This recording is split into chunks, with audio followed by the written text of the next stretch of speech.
mbingu na dunia. La terre était informe et vide. Na dunia ilikuwa haina na iko wazi na haina na mfano. Il y avait des ténèbres à la surface de l'abîme. Kulikuwa giza pande ya nchi. Et l'Esprit de Dieu se mouvait au-dessus des eaux. Na roho ya Mungu ikakuya juu ya uso ya maji. Dieu dit que la lumière soit et la lumière fut. Mungu akasema nuru iwe na nuru ikawa. Dieu vit que la lumière était bonne.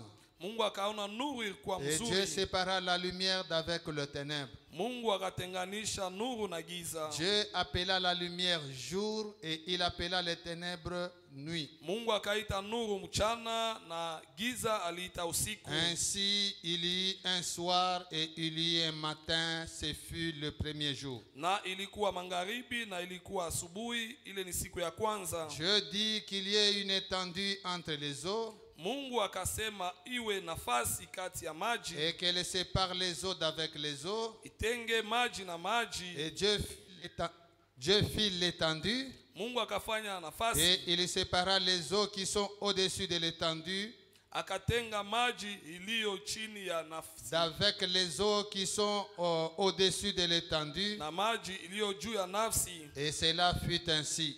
Na ilikuwa hivi. Dieu appela l'étendue ciel.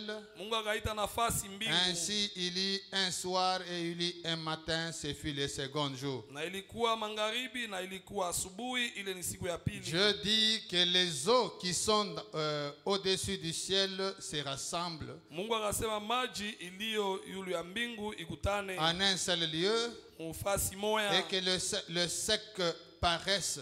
Na kukavu yonekane. Et cela fut ainsi. Na ilikuwa vile. Dieu appela le sec terre. Mungu akaita ukavu inchi. Et il appela l'amas des eaux mer. Na kusanyiko la maji akaita Dieu bahari. vit que cela était bon. Mungu akaona ile kwa mzuri. Puis Dieu dit Kisha Mungu akasema que la terre produise des verdures, inchi itoe majani. de l'herbe portant de la semence, Majani yenye kuwa na mbeko. des arbres fruitiers donnant du fruit selon leur espèce, Miti ya matunda inaleta matunda kufatana et aina yayo. ayant en eux leur semence sur la terre. Na ndani yayo muko mbeko yayo pa dunia. Et cela fut ainsi. Na ile kafanyika vile. La terre produisit de la verdure, Udongo katosha majani. de l'herbe portant de la semence selon son espèce, Na miti yenye kuzala aina kazuru ya mambeko yayo. et des arbres donnant du fruit, Na miti kaleta matunda.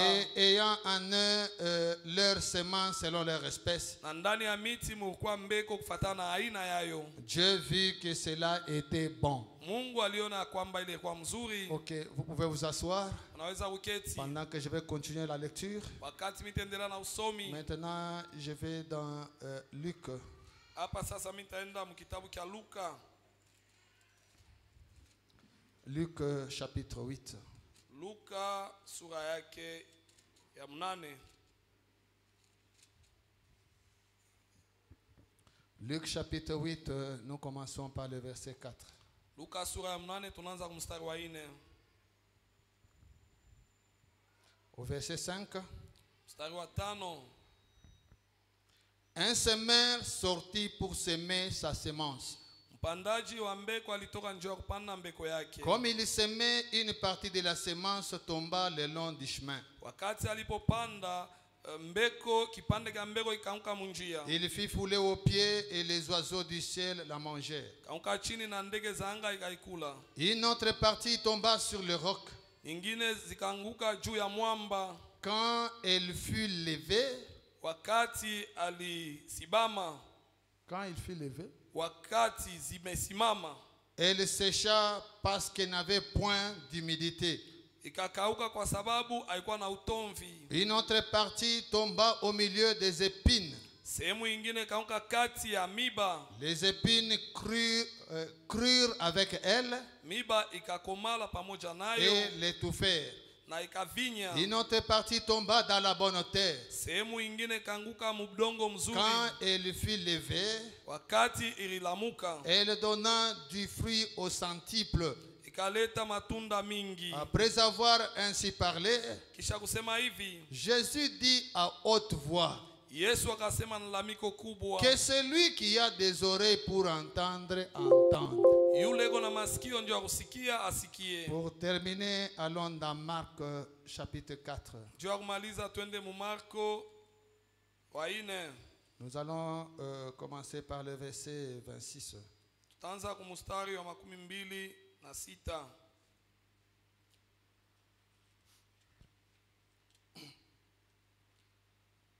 Il dit encore, Kasema tena, il en est du royaume de Dieu comme quand un homme jette de la semence en terre. iko vile na ufalme wa Mungu wakati mtu anatupa mbeko mbulongo. Qu'il dorme ou qu'il veille, Alale wala akeshe, nuit et jour la semence germe usiku na mchana mbeko inapamba et croît sans qu'il sache comment. na inakomala bila yeye kujua namna gani. La terre produit d'elle-même Ulongo unazaa peke yayo, d'abord l'herbe, kwanza riani, puis l'épi, kisha kamuti, puis le grain tout formé dans l'épi. kisha mbeko yote lijitunga mkamuti. Que Dieu bénisse encore sa parole. Mungu abariki tena neno lake. Merveilleux Père Dieu Tout-Puissant, nous venons à toi après avoir lu cette parole.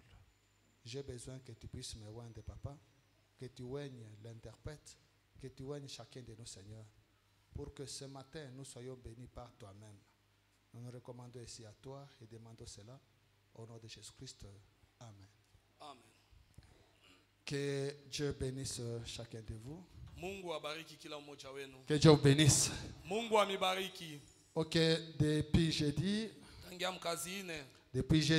nous avions commencé un enseignement sur la parole parlée, la semence originelle. Tangia mkazi ine tulianza mafundisho yulu ya neno inasemewa mbeko ya mwanzo. Nous avons juste introduit et nous allons maintenant avancer. Tulianza tu na tutendelea sasa mbele. Et aujourd'hui, nous voulons prendre un peu un sous-thème. Na leo tupenda weba kisina kia chini. Les sous-thèmes que nous avons tirés dans Marc chapitre 4, verset 27. Sina kia chini yenye tulitosha mu Marko 27. Là où Jésus-Christ dit Pale Yesu Kristo unasema qu'il dorme ou qu'il veille, akeshe wala alale, nuit et jour la semence germe usiku na mchana mbego iko na et pamba croît sans qu'il sache comment. na iko na komea bila yeye kujua namna gani. Et là, nous avons intitulé notre sous-thème Na pale tuliita kisina yetu ya chini la croissance secrète de la semence. kukomala kwa siri kwa mbeko. Donc la semence croît de manière secrète. Mbeko iko na komala musiri. Tu ne sauras pas comment la semence va croître. Hautajua namna gani mbeko iko na komala. Tu peux fournir un effort que je voie comment la semence va croître. Unaweza kufanya nguvu one namna gani mbeko unaota. Tu ne le verras jamais. Hautaiona hata siku Mais moja. tu seras seulement surpris. Lakini utastushwa. Ce qui était comme semence il y a un temps, Ile ilikuwa kama mbeko wakati fulani. ça commence à produire des fruits. Inaanza kuzala matunda. Et les fruits que la semence va produire, Na ile matunda muti ça sera itatosha. l'espèce de la semence qui était semée. Itakuwa aina ya mbeko yenye Parce ilipandiwa. que dans Genèse chapitre 1er, Kwa sababu katika Mwanzo sura ya Dieu, kwanza en établissant des choses sur la terre, Mungu mukutia bitu pa dunia. il a placé une loi dans la semence. Areka sheria moya mumbeko. Pour Dieu, Juu ya Mungu. chaque semence doit se reproduire selon son espèce. Juu ya Mungu kila mbeko inapasha kujizaa On kufuatana ne na peut aina pas yayo. semer le maïs Hawezi kupanda mwinzi et s'attendre à récolter les arachides. na kuchunga kuvuna kalanga. Si vous avez besoin des arachides, Kama uko lazima ya kalanga, commencez par semer les arachides. anzia hapo kupanda Et kalanga. là, vous allez espérer recevoir les arachides. Na pale utatumainia kupokea kalanga. Tu ne peux pas semer les citronniers Hawezi kupanda muti wa citron. et tu t'étonnes quand tu auras les fruits de citron. Na unashituka wakati wapanda matunda ya Mais citron. comment tous les autres, ils ont des oranges, moi j'ai des citrons. Namna gani ya bengine beko na maorange niko na Non, c'est masitron. ce que toi-même tu as semé. Jo ile we peke Même ulipanda. Paul avait dit Hata Paulo alisema que ne vous y trompez pas. mushirilande On ne se moque pas de Dieu. aba mcheze yake Mungu. Ce qu'un homme aura semé, Kile mtu atapanda c'est ce qu'il va récolter. ndio kila atavuna. Tu sèmes autre chose, Unapanda kitu tu kingine. vas récolter autre chose. Unapenda kuvuna Et kitu cette kingine. chose-là, Na ile kitu ce principe-là, ile nous makanuni constatons cela même dans nos églises. tunaiona hata nous les pasteurs, au lieu de chercher à semer la bonne parole dans les cœurs des croyants, nous venons prêcher pour que les gens se réjouissent. Et nous donnons une semence croisée. Et quand dans l'église les gens commencent à se prostituer, nous commençons à poser des questions, ça vient d'où? Non, ça vient de la semence qui a été semée. Parce que quand vous semez la semence, dans cette semence-là, il y a la vie. Et cette semence va croître. Vous allez constater la nature de la semence. C'est au fruit. Mais si dans l'église vous avez de mauvais fruits, vous devez comprendre qu'il y a un problème de la semence. Vous arrivez dans l'église, tout le monde se prostitue, tout le monde tombe. Mais vous devez vous poser des questions. Mais comment on reçoit une bonne semence? Comment expliquer le fruit qui est là? Parce que le fruit doit refléter la semence. Et si nous semons la pure semence, la parole de Dieu, c'est la semence originelle. La semence originelle, une semence qui n'est pas croisée. Frère Branham dit, une semence originelle, elle a la vie et elle se multiplie. Branham dit, une semence croisée, elle est jolie, elle donne une bonne apparence, mais à l'intérieur il n'y a pas de vie. Et comme nous vivons dans un temps où la Bible avait prophétisé que les gens auront la démangeaison d'entendre les choses agréables, alors nous les prédicateurs, des fois nous cherchons à prêcher des choses agréables pour que les gens sentent que nous connaissons prêcher, pour que les gens comprennent que nous connaissons plus que l'autre, que les gens puissent s'étonner de ce que nous disons, et les gens puissent entendre de bonnes prédications. Nous ne devons pas venir pour vous prêcher de bonnes prédications, mais nous devons venir vous donner la bonne semence. Frère Branham dit, la parole de Dieu et Dieu sont inséparables. Et si on place la pure parole dans ton âme, c'est Jésus-Christ qu'on a placé dans ton âme. Qu'on veille ou qu'on dorme, cette semence de Christ va germer sans que tu saches comment. Parce que c'est la croissance de la semence, la croissance secrète de la semence. On place seulement la semence. Frère Branham dit, quand vous semez une semence, vous ne pouvez pas aller vérifier, non, elle grandit comment. Lisons dans vos frères Branham lui-même. Il dit ceci. Le problème c'est semer la semence. Quand vous semez la semence, sachez que cette semence, si la semence a la vie, elle doit germer. Si elle a une mauvaise vie, elle va germer et vous verrez des mauvais fruits. Tu as semé le citronnier, attends-toi au citron. Ne sème pas le citronnier et tu vas chercher maintenant les oranges. Écoutez frère Branham, dans la prédication, un temps de décision. Prêché le 18 avril 59. Paragraphe 37. Frère Branham dit ceci. Si un fermier allait planter du blé dans un grand champ, et que chaque matin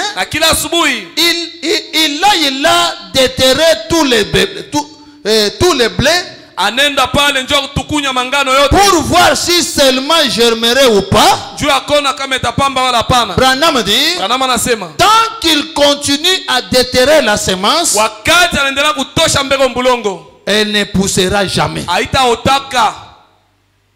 Le fermier, Mulimai tout ce que lui peut faire, yote anaweza kufanya c'est vérifier la qualité de la semence. ni kuchunguza hali ya mbeko. Cette semence, est-ce qu'elle a d'abord la vie? Hii mbeko kwanza iko na uzima. Frère Branham dit, Ndugu anasema le naturel typifie le ya spirituel. kimwili konaonesha ya kiroho. Tous les agriculteurs ici, Balimai bote hapa ils savent qu'on peut te donner même une bassine de semences. banayo kusema nazupa chata fwa ya mambeko. Et cela ne veut pas dire que toutes ces semences-là vont croître. Ila ina kusema ile mambeko yote takomea. Le vrai agriculteur, Mulimai wa kweli il va prendre des semences, il met là-bas. atawe mambeko Il anaweka hapa. commence à vérifier semence par semence. Anaanza kuchunguza mbeko kwa mbeko. Est-ce que cette semence, elle a la vie? Eti mbeko na uzima. Dès qu'il voit que la semence a la vie, Wakati anaona mbeko na il uzima met là-bas. anaweka pale. Il met là-bas. Anaweka pale. Toutes les semences qui n'ont pas de vie, Mambeko yote na on uzima écarte. baneka pembeni. On garde les semences qui ont la vie. Anachunga mambeko na uzima. Avant même de la planter, Mbele hata on kuipanda la vérifie. anaichunguza. Et nous, c'est temps de la fin. Na sio wakati wa Nous mwisho. avons la parole de Dieu Tuko na neno la qui Mungu. est une semence Ilikuwa mbeko. et qui a la vie à Na l'intérieur. ndani yamo muko uzima. C'est pourquoi frère Branham dit, Kwa maana ndugu anasema ne dites que ce que disent les bandes. useme paka ile manukato yanasema. Et quand vous dites ce que la bande a dit, Na kama unasema ile manukato vous ilisema, avez dit ce que la colonne de feu a dit. unasema ile nguzo Et la à moto ilisema. l'intérieur de cela, Na ndani ya ile il y a la vie. muko uzima, Il y a la vie. muko À uzima. l'intérieur de cela, Ndani ya mule il y a même la prospérité. muko na maendeleo. Il y a le Saint-Esprit. Muko Roho Il Mtakatifu. y a le baptême du Muko Saint-Esprit. ubatizo wa Roho Il y a la Mtakatifu. nouvelle naissance. Muko kuzalika Il y mpya.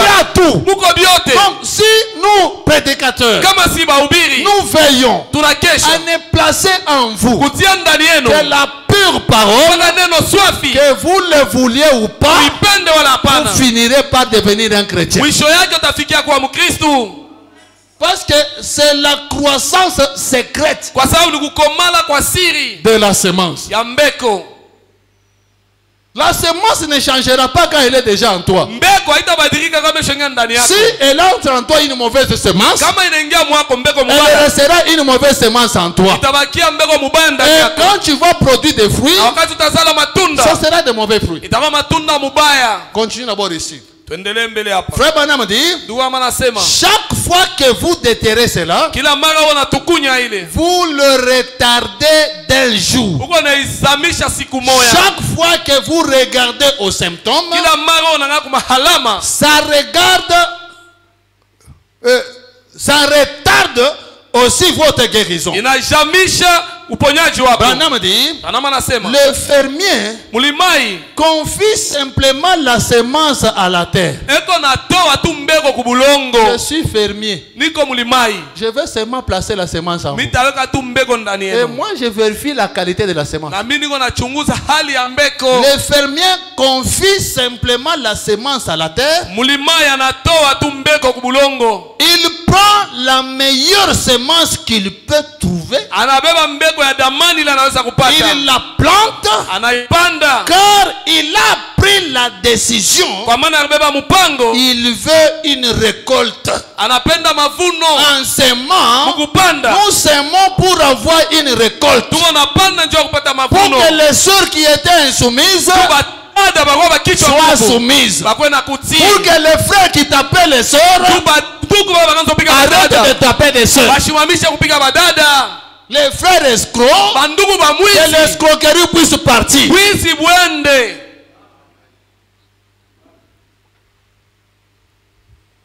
Ainsi, Hivi. il va prendre la meilleure semence qu'il peut trouver. Atabeba mbeko ya damani anaweza kupata. Eh bien, Nzuri. il n'aura pas une grande foi dans une récolte Ashitakuwa na imani kubwa mu mavuno moya.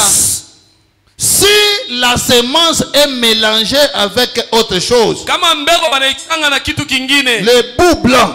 Ile matope ya maupe. Frère Branham dit, Tuwa manasema. il n'aura pas une grande foi Ashitakuwa na imani kubwa. dans cet esprit espèce-là de semences. aina ya vile ya mbeko. Mais il y a la meilleure semence qu'il peut acheter. Lakini kuko mbeko ya damani anaweza kununua. Une semence qui a le germe de la vie. Mbeko ndani yayo muko uzima. Donc la semence qu'on doit donner, Ile mbeko tunapasha kuleta. il faut la semence qui a la vie en elle. Inapasha ile mbeko ndani muko uzima. Et connaître d'abord c'est quel type de semence que je sème. Na kujua ni aina gani ya mbeko niko napanda. Des fois, même nous les prédicateurs, nous ne connaissons même pas la semence que nous plaçons dans les enfants. Saa zingine hata si bahubiri hatujue mbeko tuko natia ndani ya watoto wa Et des Mungu. fois, nous ne savons même pas pourquoi nous l'avons semé. Na saa zingine hatujue njoo nini tuipanda. Tu es parti seulement dans une église. Unaenda tu mkanisa Tu moja. as entendu d'abord on a prêché. Unasikia kule Les bahubiri. gens ont jubilé. Watu Tu as baliuluka. ramassé des citations là-bas. Unalokota Tu maandiko viens de pale. voir les enfants de Dieu, tu l'as. Unakuwa mbele ya watu wa Mungu na imwanga. Pourquoi tu as donné? Juu ya nini ulileta? La démangeaison des choses agréables. Ile nia ya kusikia bitu bizuri. Que les gens entendent que c'est bon. Batu basikia saa biko Toi, tu butamu. es parti là-bas. Orienda Tu kule. as entendu que c'est bon. Unasikia saa ni butamu. Alors tu es venu donner de bonnes choses aux enfants de Unakuwa Dieu. kuleta bitu bizuri kwa watoto wa Des Mungu. choses agréables. Bitu biko Mes napendeza. frères, mes soeurs, les choses agréables ne nous aident pas. Bitu biko napendeza bitusaidie.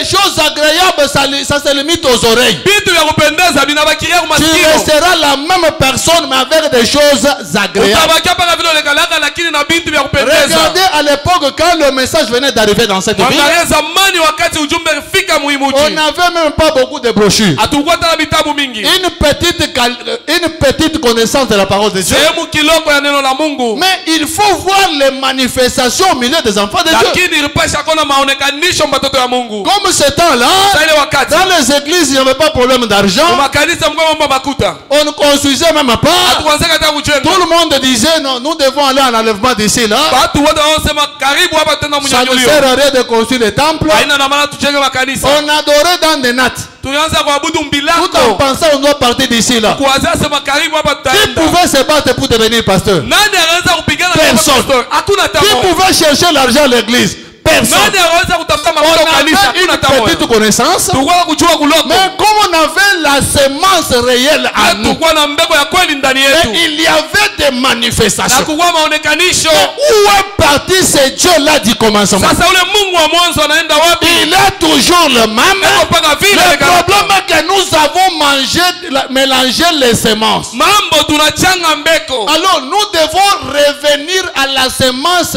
originelle. Sasa tunapasha kurudia kumbeko ya mwanzo. Enlever tout ce qui n'est pas de la semence. Kutosha yote ila ina mbeko. Et si c'est la semence de Dieu, Na kama ni mbeko ya Mungu, elle a la vie en elle. iko na uzima ndani Et si yayo. elle tombe dans une bonne Na terre, kama inaanguka mubulongo elle mzuri, doit produire. napasha kuzala. Nous parlons de la croissance secrète Tuko nasema njoo kukomala de kumusiri la semence. ya mbeko. Même toi qui es là, Hata uko pale. si tu vas quelque part, tu reçois une mauvaise semence. Kama unaenda fashi sana unapokea mbeko mubaya. C'est une semence, Ni mbeko mais elle est mauvaise. lakini ni ya mubaya.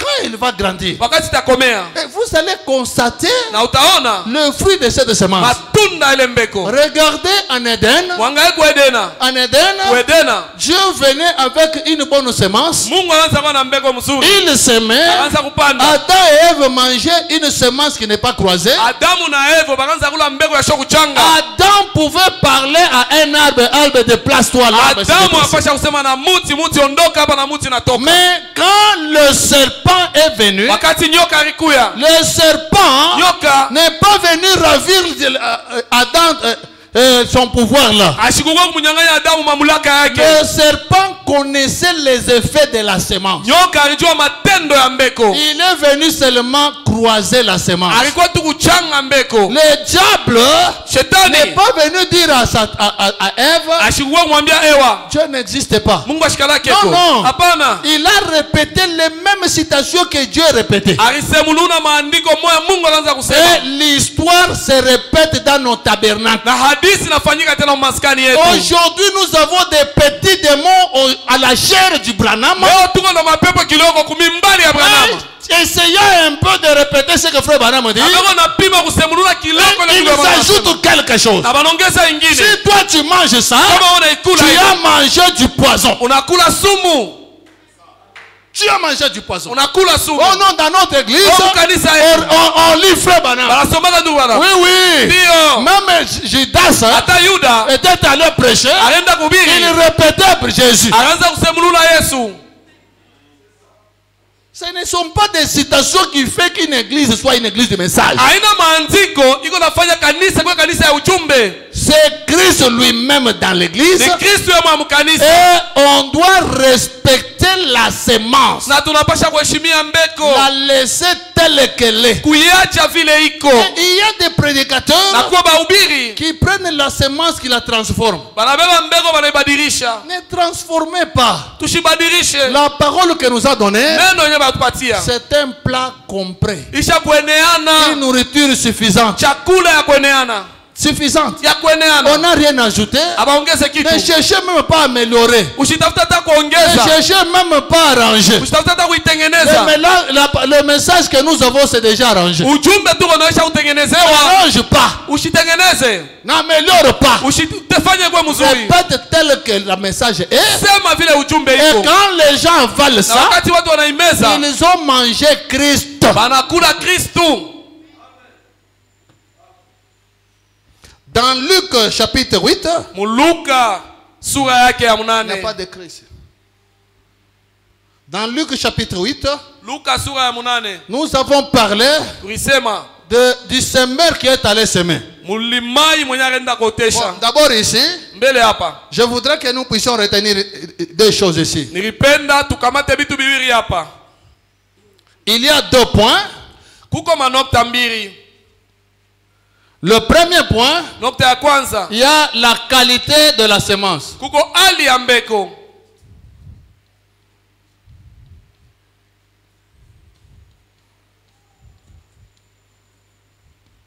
Qualité de la semence. Hali ya mbeko. Deuxième point, Nokta ya il pili, y a la qualité du sol. kuko hali ya bulongo. Qualité du sol, Hali ya bulongo. sol du champ.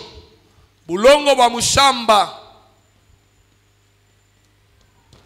Ok, il y a ces deux points Kuko manokta mbili. qu'il faudrait bien retenir pendant que nous évoluons avec notre esprit. Inapasha kukamata mzuri wakati tuko nenda Parce na qu'on kishina yetu. peut apporter une bonne semence. Kwa sababu tunaweza kuleta mbeko Mais mzuri. la terre dans laquelle nous plaçons, Lakini bulongo mule tuko une naitia. mauvaise semence, une mauvaise terre. Bulongo bubaya. Et vous allez trouver que ça ne germe pas. Na utaona haipambe. Dans Luc, on nous a dit, Luka batuambia. un semeur est sorti pour semer. Wakupanda alitoka nje Il y kotesha. a des semences qui sont tombées le long du chemin. Kuko mambeko iliangua kando kando ya Les njia. semences qui t'ont tombé là, Ile mambeko yanguka. c'était des bonnes semences. Ilikuwa ni mambeko Il n'y mzuri. avait aucun problème avec la semence. Kukwe mambo hata moja na Mais il mbeko. y avait le problème avec le sol. Lakini mambo yalikuwa Et kubulongo. c'est ce que nous avons dans nos tabernacles. Njoo tuko na maskani yetu. Soit il y a un problème de la qualité de la semence, Wala kuko mambo ya hali ya soit mbeko. nous avons le problème de la qualité du sol. Wala tuko na mambo ya hali ya Le bulongo. sol, c'est ton âme, Bulongo c'est ni nafsi yako. toi-même. Ni wewe moya. On peut prendre une bonne semence, Tunaweza ba mbeko mzuri. on place Tunaitia dans un mauvais champ. mushamba mubaya. Ça ne donnera pas. Haita pamba. Tout comme Iko sawa. vous pouvez être un bon champ, Unaweza kuwa shamba ya mzuri. mais on vient semer une mauvaise semence. Lakini tunaweka mbeko ya mubaya. Ça ne donnera pas. Haita pamba. C'est pourquoi Kwa maana il faudrait mélange des deux choses. ilipasha hivi vitu viwili vyote Si toi vichanga. tu es un bon champ, Kama wewe uko shamba ya une kweli, bonne sol, bulongo mzuri, tu dois maintenant vérifier unapasha sasa kuchunguza est-ce que ce qu'on sème, c'est ça la vraie semence. eti hii wanapanda ni mbeko ya Parce kweli, qu'on peut semer une mauvaise kwa semence. sababu wanaweza kupanda mbeko ya mubaya. C'est pourquoi frère Branham dit, Ndio kwa maana ndugu baba anasema dans Exposé des âges, mahubiri kutiriwa page bizazi 150, karatasi frère 50 Branham dit, ndugu baba anasema comme nous devons veiller vile tunapasha à kukesha n'écouter qu'une seule voix, kusikia tu paka sauti moya, car l'esprit n'a qu'une seule voix qui est la voix de Dieu. kwa maana roho iko na sauti moya, inakuwa sauti ya Mungu. La voix de Dieu. Sauti ya Mungu, La voix de Dieu. sauti ya Mungu. Un homme. Muntu, Un homme. muntu C'est la voix. ni sauti. Ça, Huyu c'est la voix de Dieu. ni sauti ya Mungu. Quand il parle, Wakati anasema c'est Dieu qui parle. ni Mungu anasema.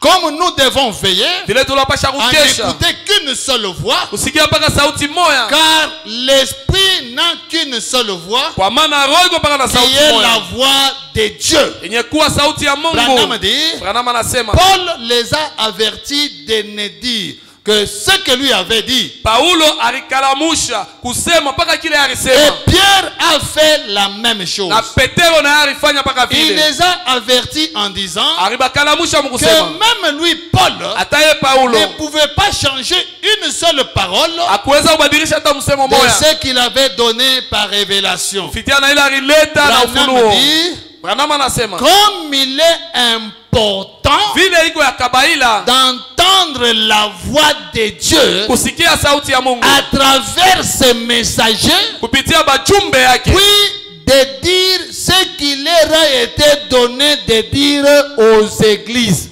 kisha kusema ile bapatie njoo ya kusema ukanisa. C'est important Ni ya kabaila d'écouter la voix de Dieu kusikia sauti ya Mungu par ses messagers. kupitia bajumbe yake. Et ce temps de la Na fin, wakati wa nous mwisho avons un seul messager. tuko na mjumbe moja Il s'appelle William Marion Branham. anaitiwa William Marion Les Branham. gens de l'époque de Paul Watu wa wakati ya Paulo n'écoutaient que Paul. wanaanza kusikia mpaka Paulo, Même quand les autres sont venus prêcher, hata wakati wengine walikuwa kuhubiri, il y a des gens qui étaient venus, kwa watu walikuya ils ont commencé à prêcher. kaanza kuhubiri, Les croyants étaient là en train de les écouter. waaminifu walikuwa pale wanasikia Ils ont bien prêché. anahubiri mzuri, Après, ils ont dit, vous kisha wasema ne mweye prêchez pas comme Paul. amehubiri sawa Paulo, Vous ne prêchez pas comme eux. amehubiri sawa Paulo. Alors on ne va pas vous croire. Sasa tuamini Nous aussi, asiye pia quelqu'un ne prêche pas comme Branham, mtu asihubiri sawa on ne Branham, le croit pas. hatutamwamini Même s'il fait des prodiges, hata kama afanye maishara, même s'il fait des miracles, hata kama afanye miujiza, même s'il a le don de prophétie, hata kama una zawadi ya utabiri, on ne le croit pas. hatutamwamini. Nous croyons seulement ce que frère Branham a Sisi dit. tunaamini mpaka ile ndugu kama C'est alisema Branham ou rien. ni Branham, hakuna Parce que mwingine, dans ce que frère Branham a dit, kwa sababu ndani ya ile ndugu kama alisema il y a la vie. uko uzima, C'est une semence. ni mbeko.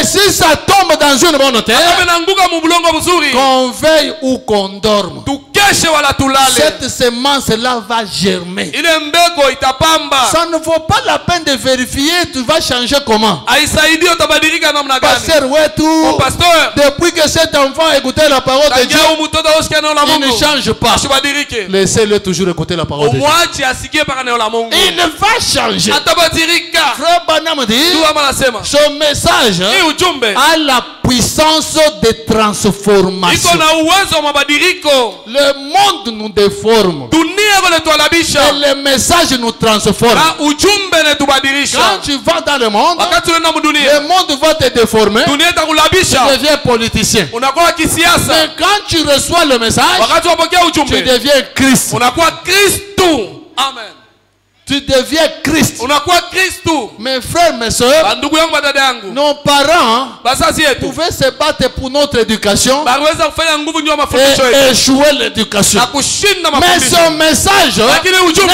peut pas nous échouer. haiwezi Si kutushinda. ce message t'échoue, Kama hii ujumbe na on kushindwa ne t'aide pas, wala tu ikusaidie, n'es pas un prédestiné. hauna mchakuliwa. Si ce message ici ne te transforme pas, Kama hii ujumbe kubadilishe, même la prison Makala ne te changera pas. hata gereza makala haika Même kubadilisha, la prison de Bouloua ne te changera pas. hata gereza ya kubulua haita Ce kubadilisha. message Hii ujumbe dépasse le fouet. inapita fimbo, Ça dépasse tout. inapita vyote. Ce message Hii ujumbe dépasse même la prison. inapita La prison. hata gereza. Oh non! Oh, hapana. Centre de rééducation. Hii ni fashi ya mafundisho. À la prison de Kassapa, Gereza ya on Kasaba appelle ça centre de rééducation. wanaita fashi ya mafundisho. Non, non. Hapana, Notre centre de rééducation, c'est ici. fashi yetu ya mafundisho ni Dans le hapa message. ndani ya ujumbe. Tu étais dans ta famille, Kwa mjamaa tu yako étais têtu, Kwa kichwa ou nguvu. tu te comportais d'une certaine manière. wala wana tabia namna mbaya. Quand tu entres dans le centre de rééducation, Wakati unaingia mfasi ya mafundisho, tu seras encore rééduqué.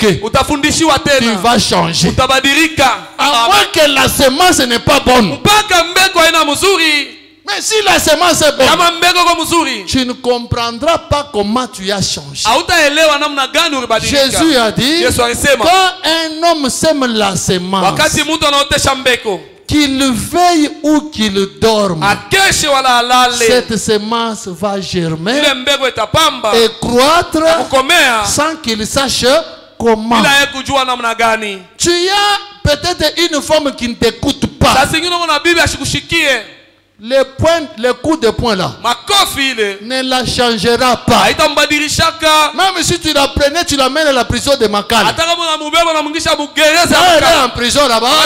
Elle va dire je vais changer. atasata Mais badilika. quand elle va sortir, Atatoka. au début elle est un peu gentille. Mwanzo na kwa mpole, Après un certain temps, kila wakati moyo elle retourne encore. anarudia vile alikala. Mais Lakini amène-la à croire le vrai message. umupeleke amini ujumbe ya kweli. Si elle mange la vraie parole, Kama anakula neno ya kweli, elle sera soumise à toi. atakutii. Quand elle sera soumise, Wakati atakutii, ce n'est pas qu'elle est soumise parce qu'elle a peur de tes coups de poing. haina kusema anatii kwa sababu yuko na boga ya makofi yako Mais ile, parce que la parole parlait, kwa sababu neno qui est la nasemewa semence ni originaire, mbegu ya mwanzo est en elle. inaingia ndani yake. Quand elle se promène, Wakati anazunguluka, elle a Christ en elle. eko na Kristu ndani yake, Elle a Christ. eko na Kristu. Même si elle voyage, Hata kama nasafiri là où elle est partie, tu n'es pas là. kula anenda wao unako, Mais Christ est en elle. lakini Kristo yuko ndani yake. Mes soeurs, Dada yangu, même quand votre mari devient rebelle, hata kama bwana wako anatomboka, fournis un effort. fanya nguvu. Papa, tu es kwa église. Baba, twende kwa tu Oh, kanisa. non, non, na mimi nakuna kampombe. Toi, moi je bois la bière. Tout. On part seulement. Même si il a l'odeur de la bière, Taka bien on a harufu ya il pombe. vient ici, on va lui donner la chaise, il va écouter la parole. Anakuya hapa tumpatia kiti atashikia neno. Une fois, j'ai même instruit au diacre. Mara ingine nioneshaka hata Que washemasi. je n'ai jamais lu quelque part Siasomaka hata fasi moya. là où frère Branham Pale ndugu Branham. est tenté de chasser peut-être des femmes qui sont venues en pantalon. Eko nafukuza saa zingine wanamke wanakuwa mapantalo Non, kanisa. non, il est en pantalon, il ne va pas entrer. Hapana shaka vala pantalo sitengia. Je n'ai jamais lu. Si Siasomaka. vous avez déjà lu, Kama umshasomaka. venez me les donner. Mais Oui, moi, on je est n'ai jamais lu. Mie siasomaka. Je vois seulement ça dans les tabernacles. Mimi naona tu mamaskani hivi. Nous copions. Shie tu nafatirisha. Nous copions comme des étudiants devant l'interrogation. Tuko nafatirisha sasa wanafunzi mbele ya interrogation. Un enfant qui n'a pas étudié, Mtoto la shikufunde. il est sur le campus le jour de l'interrogation. Eko kampisi shuku ya Vous verrez, interrogation. les étudiants sont comme des girafes. Utaona wanafunzi wanakuwa mabichwa yulu. Quand il voit quelqu'un te décrire, Wakati anaona mtu anaandika 3. tatu. On lui envoie 3, il copie. Wanamtumia tatu anafatirisha. Il ne comprend même pas pourquoi on a écrit ça. Ashelewa Mais atajua comme l'autre a écrit, Yule mwingine il anaandika. copie. Na yeye Il anafatirisha. vérifie à gauche, Anachunguza même kushoto. réponse. Paka Il vile. vérifie devant, même Chunguza kumbele. réponse. Paka vile. Derrière, Nyuma. même réponse. Paka Donc chuma c'est ça moja. la réponse. Joya bya kweli. Pourquoi? Juu ya nini? Dans chaque tabernacle, Kila maskani. il y a la même réponse. Muko jibu moya. Alors c'est ça le message. Sasa ndio ujumbe. Non. Hapana. Revérifions. Tuchunguze. Revérifions le message. Tuchunguze tena ujumbe. Il y a beaucoup de choses Kwa vitu mingi. que nos anciens ont inséré dans le message. Bazee baringisha mujumbe. Quand le message est arrivé, Wakati ujumbe ulifika. la plupart de nos anciens là, Ba mingi bazee yetu. ils étaient chez les Nzambe Malamu. Bagwa bazambe malamu. Alors, ils ont pris même les habitudes des Nzambe Malamu. Balabeba matabia zambe Ils malamu. nous ont amenés dans le message. Abileta mujumbe. Nous, la nouvelle génération, Shie basasa. revérifions. Tuchunguze. Même vous, les ministres qui êtes dans l'église, Hata mwe batumishi mu kanisa. vérifions. Tuchunguze. Ne soyez pas comme sur le campus. Mshukue saba ukampisi. À gauche, Kushoto numéro 4. numero 4. À droite, Ume numéro 4. namba ya ine. Devant, Mbele. numéro 4. Ine. Derrière, Nyuma. numéro 4. Ni ine. Pourquoi moi je vais mettre numéro 3? Jua nini mimi nataka namba ya 3. Tout le monde c'est 4, non? Watu wote ni ine. Moi aussi 4. Na mimi naweka Non, ine. non. Hapana. À l'épouse parole, Bibi harusi nous neno. ne sommes pas là pour se copier. Hatuna hapa njoo Nous ne kufatirishana. sommes que ce que frère Banam a dit point barre. Shi tunabakia na ile ndugu kama na shaku na Même si pale. nous sommes les seuls au monde entier, Hata kama tuko shibe yenyewe mu dunia ça mzima. ne nous dérange pas. Haituzuru. L'essentiel, Na kawaida. nous savons vous montrer que c'est frère Banam qui l'a dit. Tunajua kumionyesha ni ndugu kama alisema. Il faudrait que la semence reste pure. Inapasha mbegu ibakie swafi. Que la semence ne soit pas mélangée. Mbeko ishichangiwe. Que la semence ne soit pas hybridée. Mbeko bashichange. Quand on hybride la semence, Wakati wanachanga mbeko. il y a des conséquences néfastes. Kuna kuwa matokeo ya mubaya. Néfastes. néfaste. ya mubaya. Parce que la semence que nous avons, Kwa sababu mbeko tuko nayo, ou la parole que nous avons, wala neno tuko nayo, c'est Christ lui-même. ni Kristo ye moya. Écoutez ce que Frère Branham dit. Usikie kile ndugu hapa anasema. Il dit ceci, Anasema hivi, dans la prédication, mahubiri, la parole parlée est la semence originelle. neno inasema ni mbeko ya mwanzo. Première partie, Sehemu ya kwanza, paragraphe 138. nukta yake 138. Frère Branham dit ceci. Ndugu hapa anasema hivi, Je crois que la Bible est la parole. mimi naamini Biblia ni neno, Toute la vérité. ukweli yote. Branham dit, Branham anasema, et Jésus na Yesu est la parole manifestée. ni neno inaonekana. Lui et sa parole sont une seule et même chose. Yeye na neno lake ni kitu kimoya. Qu'était-il? Ni nini ilikuwa? Maintenant, regardez. Sasa mwangalie. Jésus était cette semence. Yesu akwa ile mbeko. Jésus est la parole. Yesu na neno C'est une seule chose. ni kitu kimoya. Quand tu manges la pure parole, Wakati unakula neno ya kweli, sache désormais que tu as mangé Jésus. kwanzia hapa ujua sio unakula Tu as Yesu, mangé Christ. unakula Kristo. Nous sommes en train de parler de la parole, la semence originelle. Tuko nasema njoo ya neno mbeko ya La mwanzo. semence originelle, c'est Christ lui-même. Mbeko ya mwanzo ni Kristo ye moya. Et c'est ce Christ-là qu'on doit placer en vous. Na ni ule Kristo tunapasha kutia ndani Et si nous yenu. le plaçons en vous, Kama tunamtia ndani yenu, vous serez aussi des semences. na mwa mtakuwa mambeko, Et vous serez des Christ. na mwa mtakuwa ba Kristo. Dans la prédication, Ndani ya mahubiri, fondement fondamental pour la foi, msingi ya kweli njoo ya imani. à partir du paragraphe 14 et 15, Kuanzia nukta yake 14 na 15. Frère Branham dit ceci. Ndugu mama anasema hivi, Jésus a dit, Yesu alisema, si vous demeurez en moi, kama mnabakia ndani et yangu que mes paroles demeurent en na vous, maneno yangu nabakia ndani yenu, vous pouvez demander tout ce que vous voulez, unaweza kulomba kiote et mnapenda, cela vous sera accordé. na ile watabipatia hayo. Si vous demeurez en moi, Kama mnabakia ndani et que yangu mes paroles demeurent en na vous, neno langu nabakia ndani yenu, pour bien demander juu ya kulomba mzuri et recevoir ce que tu as demandé, na kupokea kile unalomba. Jésus dit, il faut avoir d'abord sa parole à lui. Yesu asa kwanza Anto. kwanza napasha kuwa na neno ndani yako yake, Pas la parole du pasteur, hapana neno ya pastori, pas la parole d'un tabernacle. hapana neno ya maskani moya, Parce qu'aujourd'hui, kwa sababu leo nous avons des paroles de tabernacle. tuko na maneno ya tabernakle. Un tabernacle a ses paroles à lui. Maskani moya iko na maneno yake. Même quand vous présentez ce que Frère Branham dit, ils ne sont pas là. Hata kama unamuonesha vile ndugu ama sasa hapana hata kule. Pour lui, c'est ce que nous croyons. Yeye ni kile bien naamini. Aujourd'hui, nous avons même des églises catholiques qu'on a écrit tabernacle. Leo tuko na makanisa Katolika bananjika yulu maskani. La foi de l'église catholique, Imani ya kanisa c'est Katolika croire ce que l'église a dit. ni kuamini kile kanisa nasema. Et il se réfère à une écriture. Na bego nanga kwa andiko fulani.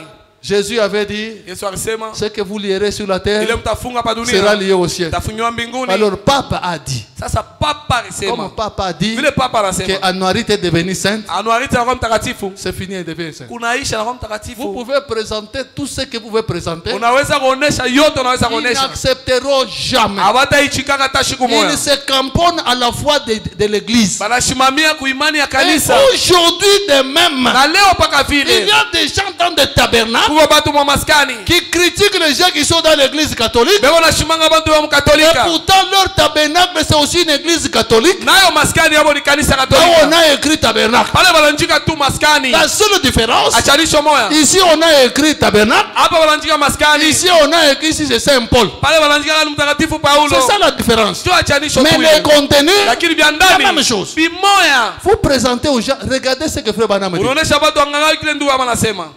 Non, non. Hapana. Nous, dans notre église, on croit Shimu ceci. kanisa yetu tunaamini hivi. Aujourd'hui, promenez-vous dans beaucoup de tabernacles. Leo mzunguluko wa maskani mingi. Non, non. Ici, chez nous, Dieu parle. Hapa kwetu Mungu anasemaka. Juste après la prédication, Kisha mahubiri. maintenant, nous allons laisser Dieu parler. Sasa tutamwacha Mungu kusema. Et quand Dieu commence à parler, Wakati Mungu anaanza kusema. même 150 prophéties dans une réunion, Hata mautabiri 150 mumukusanyiko mmoja. quand vous venez le dire, Wakati wako bambia. regardez ce que Frère Branham dit. Angalia kile ndugu ama Frère anasema. Branham dit, Ndugu ama anasema. dans une réunion, Mkusanyiko. on ne doit pas dépasser 3 messages. Hatuwezi kupata mamesaje ya kupita tatu. Comment vous êtes au-delà de 3 messages? Namna gani mwe mnapitisha tatu? Bon, si Dieu parle, on va faire quoi? Kama Mungu anasema utafanya je? Donc, ce que Frère Branham dit là, Kile ndugu ama anasema. ce n'est pas un problème. Haina mambo yabo. Toutes ces citations-là, tous ces pasteurs connaissent ça. Maandiko yote mapasteur wanaijua.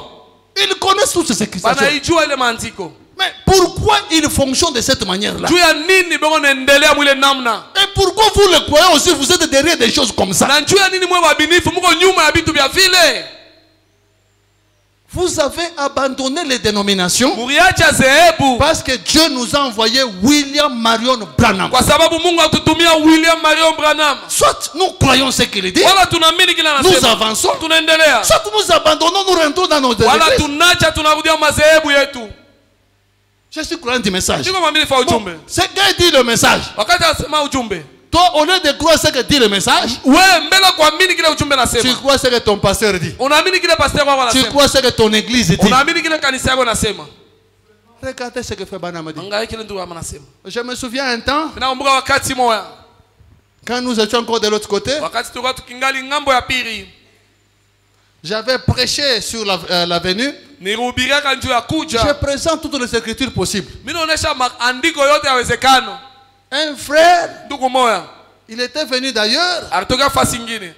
Il dit, mais pasteur, ce que vous dites ici, Sasa pastor hivi unasema hapa. mon pasteur là du Kassai, il ne m'avait jamais dit. Pastor wangu kasasi anyambia kadio. Moi, je ne suis pas là pour te dire ce que ton pasteur du Kassai avait dit. Mimi shina hapa njoo kuambia ile pastor wangu kasasi anasema. Regardez ce que Frère Branham dit. Angalia kile ndugu wangu Regardez, anasema. regardez, Angalia, regardez. angalia. Il a vu toutes les écritures Aona maandiko yote. et il a cru que c'est vrai. Na aliamini sasa ni vya kweli. Et son épouse vient maintenant. Bibi yake anakuja sasa. Donc, on a fait que bien te passer bien la Toi, tu vas accepter les choses que pasteur Ben vient de dire. pasteur au Kassai récemment. Notre pasteur du Kasaï avait dit, si tu entres dans une église, on parle des choses pareilles, fuis. Et je présente à sa femme tout. Mimi naonesha bibi yake maandiko yote. Elle voit que c'est vrai. Anaona ni ya kweli. Elle n'a pas d'argument. Ana na kia Mais kusema. comme son église de Kassai ne voyait pas de choses Vile comme ça. kanisa yake ya Kasai quitté haikuambatana nayo. l'église. Wanatoka mkanisa. Ce ne sont pas des gens de l'église catholique. Haina watu wa Ça, c'est mkatolika. l'église catholique. Ile ni kanisa katolika. Donc, tu t'accroches à ce que dit la parole. Le message. Unaambatana na Et ce kile que dit l'église. kile kanisa nasema. Même ici, Hata hapa. tu peux être ici, tu écoutes la parole de Dieu. Unaweza kuwa hapo nasikia neno la Mungu. Nous prêchons, Tunahubiri. tu écoutes. Nasikia. Et des fois, tu voyages, tu es peut-être aux États-Unis. Mara nyingine unasafiri huko Amerika. Or, peut-être ici, la colonne de feu a déjà avancé. Oh, hapa nguzo la moto ishaendelea. Mais toi, tu restes avec l'ancien là. Wala wagana ile nguzo ya zamani. Dans Dans cette église on avait dit ça. Quand on te présente la parole, vérifie d'abord. Wakati wanaonesha neno chunguza Frère kwanza. Branham dit, Ndugu kama nasema. dans la main des enfants d'Israël, Mwendo ya watoto wa Israeli. quand la colonne de feu avançait, Wakati nguzo la moto ikaanza ils kuendelea. avançaient. Nabo wakaanza kuendelea. Même à l'épouse parole, Hata ubi harusi nous avançons. Tuko naendelea. Nous avançons. Tuko naendelea. Quand Dieu nous révèle quelque chose dans le message, Wakati nous Mungu le donnons. atufunulia Et kitu nous avançons. mjumbe. Tunakileta na tunaendelea. C'est pourquoi la référence, Ndio kwa maana ça angalisho doit être le message. napasha kwa ujumbe. Qu'est-ce que Frère Branham a dit? Ndugu Branham alisema nini? Kunaishia pale. Si c'est ça, Kama njoo vile. tu crois, tu avances. Unaamini na unaendelea. Ne soyez pas des esclaves de pasteurs. Mshikwe batumwa ya mapastori. Ne soyez pas des esclaves. Mshikwe batumwa. Moi, quand j'apporte la parole de Dieu, Mie kama naleta neno la Mungu. je ne vous amène pas à m'avaler moi. Shimipeleke munimeze mie. J'ai toujours fourni un effort pour que vous puissiez avaler Jésus. Mina fanyaka nguvu yangu yote nyu mumeze Yesu. Et c'est pourquoi j'aime tout le temps un peu m'écarter. Ndio kwa maana mara mingi mimi ndaka pembeni mie. Tu dois avaler Jésus. Unapasha kumeza Et tu Yesu. seras Jésus. Na utakuwa wewe mwa Ne Yesu. sois pas mon esclave. Ushikwe mtumwa wangu. Sois l'esclave de Jésus-Christ. Uwe mtumwa wa Yesu Et Kristo. Jésus, ce temps de la fin, Na Yesu wakati wa il nous mwisho. a visités dans la chair humaine. Alitutembelea mumwili ya mtu. Jésus transfiguré. Yesu mwenye kubadilisha Et uso. soyez esclaves de Jésus Na transfiguré. ukuwe mtumwa wa Yesu mwenye kubadilisha uso. Pas l'esclave d'un homme. Hapana mtumwa wa mtu. Ou esclave d'un tabernacle. Wala mtumwa maskani moya.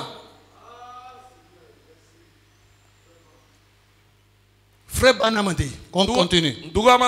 Jésus a dit, si vous demeurez en moi et que mes paroles demeurent en vous, vous pouvez demander tout ce que vous voulez et cela vous sera accordé.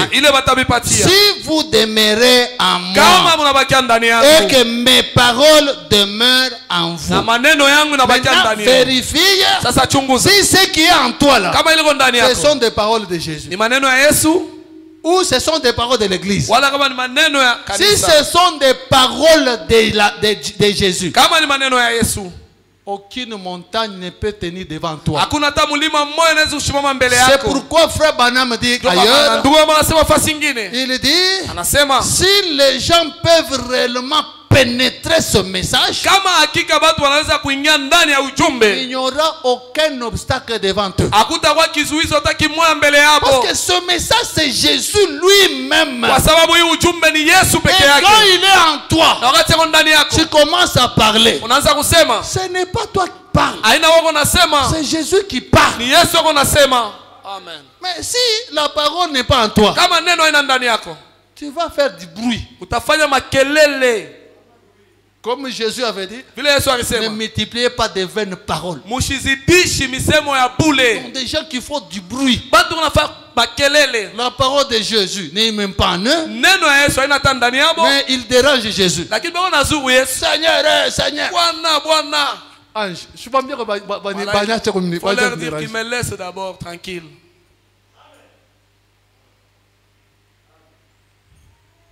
Or, le Père et sa parole sont inséparables. Parce que la parole, c'est son Fils. Je crois que vous comprenez ce que Frère Branham dit. Au commencement était la parole. Et la parole était avec Dieu. Et la parole était Dieu. Et la parole a été faite chair et a habité parmi nous. Frère Branham dit, Dieu et sa parole sont inséparables. Épouse parole tabernacle. J'aime que vous puissiez comprendre que Dieu et sa parole sont inséparables.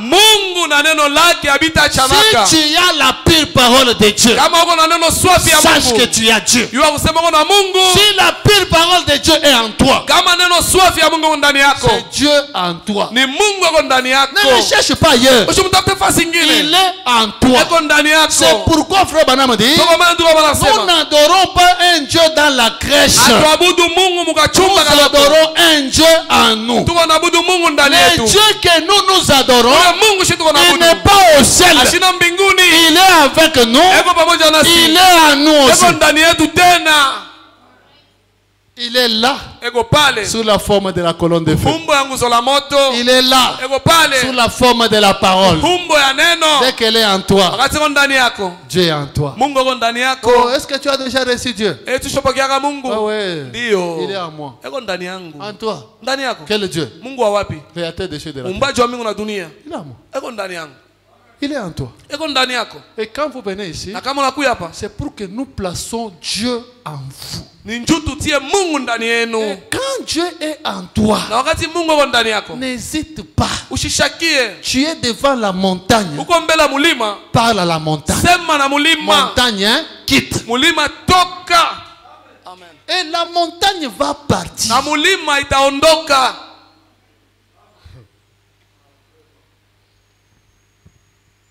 Dieu et sa parole sont inséparables. Vous ne pouvez pas avoir Dieu sans avoir sa parole. Branham dit, et quand vous avez sa parole, vous avez Dieu. Dans ta maison, tu as la parole de Dieu. Tu as Dieu dans ta maison. Uko na Mungu mu nyumba yako. Si tu veux amener Dieu dans ta maison, kama unapenda kupeleka Mungu mu nyumba yako, amène la parole dans ta maison. Ingiza neno mu nyumba yako. Frère Branham lui-même dit, quand vous parlez de Jésus, Jésus t'apparaît. Maintenant toi dans ta maison, tu ne parles que de la politique, tu ne parles que de tribalisme, tu ne parles que de cette sœur-là qui a une belle robe. C'est cette sœur qui a la belle robe. Ce n'est pas toi. Quand tu vas parler, ça va t'aider. Mais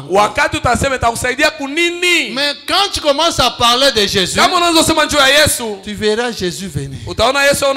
Même comme nous sommes ici, nous ne parlons pas de la politique, nous parlons de Jésus.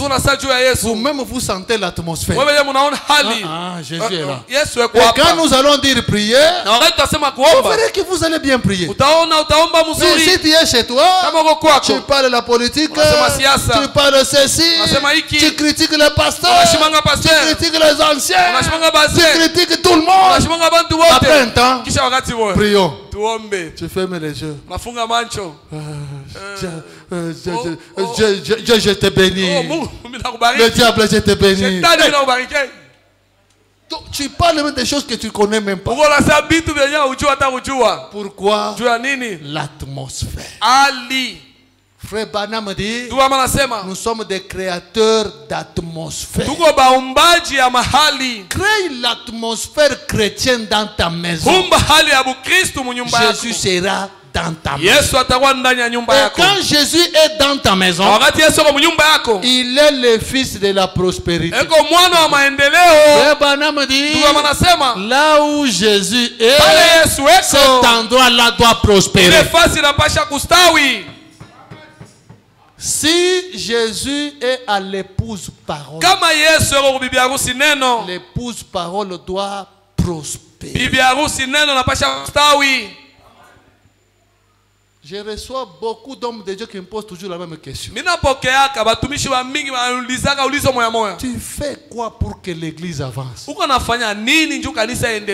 J'ai toujours la même réponse. Je prêche le message, c'est tout. C'est tout. Regardez dans Josué, quand le prophète de leur temps là était mort, le prophète de leur temps c'était Moïse. Quand il est mort, il est parti. Dieu est venu. Il a regardé parmi les disciples de Moïse. Josué vient ici. Il a pris Josué. Le frère Branham dit, Josué, c'est le type des Éphésiens 4. Josué n'avait pas de message. Dieu appelle Josué. Josué vient. Toi, serviteur de Moïse. Josué était serviteur de Moïse. Vital, serviteur de Branham. Je n'ai pas dit toi. J'ai dit moi. Alors ne crée pas de polémique là-dessus. J'ai dit moi, serviteur de Branham. Toi, tu peux être serviteur même de quoi, je ne sais pas. Dieu dit à Josué, Josué, fils de Nun, serviteur de Moïse. Le prophète Moïse est déjà mort. Vous savez, la Bible est écrite en code. Tout est déjà écrit dans la Bible. Tout dans la Bible. Et Dieu a mis seulement des codes. Là où il fallait écrire Vital, il écrit Josué. Là où il fallait écrire Branham, il écrit Moïse.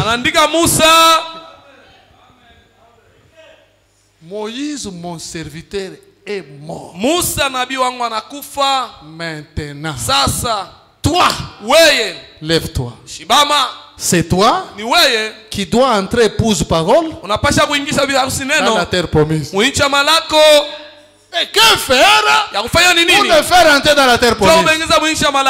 Médite, Fikili. Tout ce que frère Branham a dit. Yote ndugu Branham alisema. La nuit, usiku, médite. Fikili. Le soir, magharibi, médite. Fikili. Pour agir juu ya kutenda fidèlement mubwaminifu selon ce que Branham a dit. Kufatana na ile Branham alisema. Et si tu le fais, na kama unaifanya, tu vas réussir dans toutes tes entreprises. Utaweza mu makazi yako yote. Unaenda kwa masomo, tu vas à l'école, tu réussis. Unaenda huku, unaweza. Tu commences l'église, unaenda huku. Tu vas à autre chose, papa. Mtu anapasha kuwa na madao. Cet homme peut avoir des fétiches. Oui, oui. Ndio. Niko na madao. Niko na madawa. Dawa yangu. Mon fétiche Malachi 4. Malaki 4. Voilà le fétiche. Njo dawa ile. C'est alors que tu réussiras dans tout ce que tu entreprends. Et c'est alors que tu auras du succès. Quand on répète ce que frère Branham dit, Olinga, tu auras du succès. Tu vas réussir dans toutes tes entreprises. C'est dans la Bible. Ndani ya Biblia. Mais maintenant, sasa nous dans nos tabernacles, sio maskani yetu, au lieu de répéter ce que frère Branham a dit, bon, si je mettais les manifestations des dons dans l'église, beaucoup de gens vont venir. Ok. Ils ont introduit ces histoires là-bas pour attirer les gens. Même quand vous le dites, la parole de Dieu est là, ils ne sont pas là. Non, en faisant ça, il y aura beaucoup de gens. Ils l'ont fait. Les gens viennent, partent. Les gens viennent. Maintenant, ils viennent encore me poser la question. Mais toi, qu'est-ce que toi tu fais? Moi, je recite la parole de Dieu. Tous ces gens ici, ils n'ont pas quitté les dénominations pour venir écouter les dons. Quand moi j'étais dans l'église Malemba, on avait des dons aussi là-bas. Il y a des gens qui entraient même dans le feu en train de danser. Ils entrent en transe, on allume un grand feu. Un être humain entre. Il danse là-bas. Et puis il sort. Ça, nous avons vu. Mais maintenant, je viens au message. Vous voulez que je commence à voir seulement ça? Frère Branham dit, le message du temps du soir produira les résultats du soir. D'ailleurs, on peut même lire ça. Le message du temps du soir doit produire les résultats du temps du soir. C'est frère Branham qui l'a dit. Quand nous apportons la parole de Dieu, il faudrait que ça soit réellement le message du temps du soir. Frère Branham dit dans la parole par la semence originelle, Branham dit, ce temps du soir, 3 semences ont été semées. Dans cet âge, 3 semences. Maintenant, tu es dans un tabernacle. Quelle est la semence que tu es dans cet tabernacle? Parce que c'est Branham qui parle de 3 semences. Alors, il faut en tant que croyant, tu dois connaître les 3 semences. Tous ces 3 semences-là, on lit la Bible, on lit les messages. Mais 3 semences. Lisons d'abord cette écriture. Frère Branham dit, dans rendre un service à Dieu en dehors de sa volonté. Paragraphe 177. Votre prophète dit ceci. Excusez. La parole, le message du soir doit produire des résultats du soir. Le message du soir doit s'aimer les semences du soir. Inapasha kupanda mbeko ya magharibi. L'église, on est ensemble. Kanisa tuko pamoja. C'est Branham. Ni Branham. Il a même prêché. Arubiri. Courir sans un message. Ukimbia bila ujumbe. Non, non, j'ai 3 citations, je vais commencer l'église. Ça va? Commence l'église. Quand on commence l'église, tout ce que nous voyons que c'est le message là. Bon, pour que nous puissions savoir que ça c'est l'église du message, c'est quand nous allons sortir dehors, nous regardons au mur. Église interdénominationnelle, tabernacle, si c'est soleil tabernacle. C'est tout. Quand vous entrez à l'intérieur, vous posez des questions. Nous sommes chez les Malemba. Nous sommes chez les viens et vois. Comme on m'avait invité dans une église, dans un tabernacle, il y avait un mariage, je suis allé là-bas. Le prédicateur remontait du haut de la chaise. Il a fait beaucoup de bruit. Jusqu'à la fin. Et les gens sont partis. Je me suis posé des questions. Donc tous les gens viennent tellement comme ça. Et puis un grand tabernacle. Du début jusqu'à la fin. Même le nom là de Branham, ça n'existe pas. On ne cite même ces noms là. Même pas une initiation de frère Branham. On vient seulement raconter des histoires, que Dieu vous bénisse et rentrons. Non, nous sommes les croyants du message. Quand quelqu'un te dit, je suis croyant du message, pose-lui le message, la question maintenant. Quel est le message? Cette question-là, même chez les prédicateurs, il y a un goût. Quel est le message? Le message. Bon, si Frère Branham a parlé, il a dit quoi? Oh non, on doit nous baptiser au nom de Jésus. Mais Pierre avait parlé aussi. Même Pierre avait parlé la même chose. Oh non, non, la divinité. Oh, Bumungu. Mais même Paul avait parlé de ça. Mets ta message. Donnez le message. Frère Branham dit, Dieu a réparti la parole de Dieu. Chaque âge une portion. Alors quand tu dois croire ce message, tu dois connaître la portion qui t'appartient. Frère Branham a prêché, reconnaissez votre jour et son message. Reconnaissez votre jour. Vous savez que le jour d'abord c'est une personne. Bon, on n'est pas là. On aura toujours à parler de ça un jour. Le jour là, c'est une personne. Le jour de William Marion Branham. Aujourd'hui, c'est frère Branham. Aujourd'hui, Léo, cet âge ici, c'est le jour de William Marion Branham. Donc c'est son jour, non? C'est lui qui vient avec le message. Mais avant d'apporter son message, il commence d'abord par faire la révision. Paul avait dit, Pierre avait dit, Moïse avait dit, tout ce qu'il dit là, ce n'est pas son message. Mais ça se trouve dans des brochures. Ce n'est pas tout ce qui est dans des brochures qui est le message du temps de la fin. Dans nos brochures, nous avons même le message de Martin. Nous avons le message de Colomba. Nous avons le message de Paul. Dans les brochures. Et dans les brochures, nous avons aussi le message de Frère Branham. Et tu dois connaître le message de Frère Branham. Le message du soir doit s'aimer les semences du soir. Branham dit, pas des semences du matin, des semences du soir.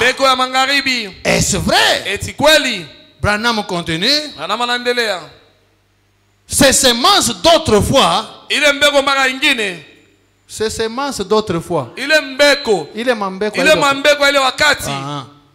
Étaient dénominationnelles. Igwa kizebu. Elles sont mortes et ont péri. Ilikufa na kuzimika. Mais le message du temps du soir lakini ujumbe wakati wa mwisho révélera la lumière du temps du soir. Itafunua nuru ya wakati wa magharibi. Et il produira les résultats du temps du soir. Itazala matokeo ya wakati wa magharibi. Le temps de Jésus, wakati wa Yesu, le message du midi ujumbe ya mumidi a produit des résultats du midi. Ilizala matokeo ya midi. Et le message du commencement na ujumbe ya mwanzo a produit les résultats du commencement. Ilizala matokeo ya mwanzo. Cela a produit la création. Ile ilizala umbio. Il a créé son fils en son image à midi. Aliumba mwana wake kwa mfano wake mumiti. Vers le soir, elekea magharibi, il lui crée une épouse.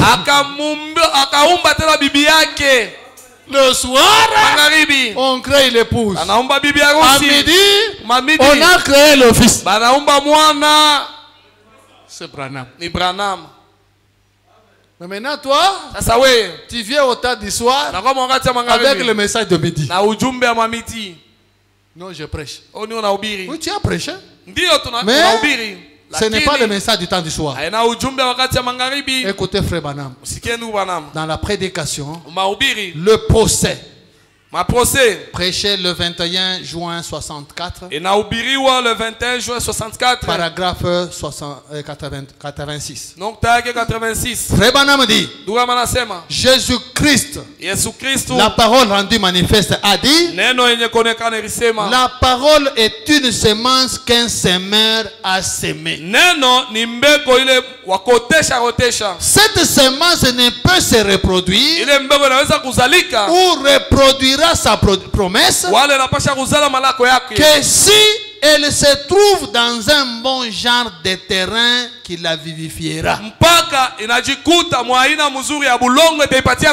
La semence que vous recevez, elle est bonne, mais il faut qu'elle soit dans un bon terrain. C'est pourquoi vous aussi dans votre terrain, désherbez un peu le champ.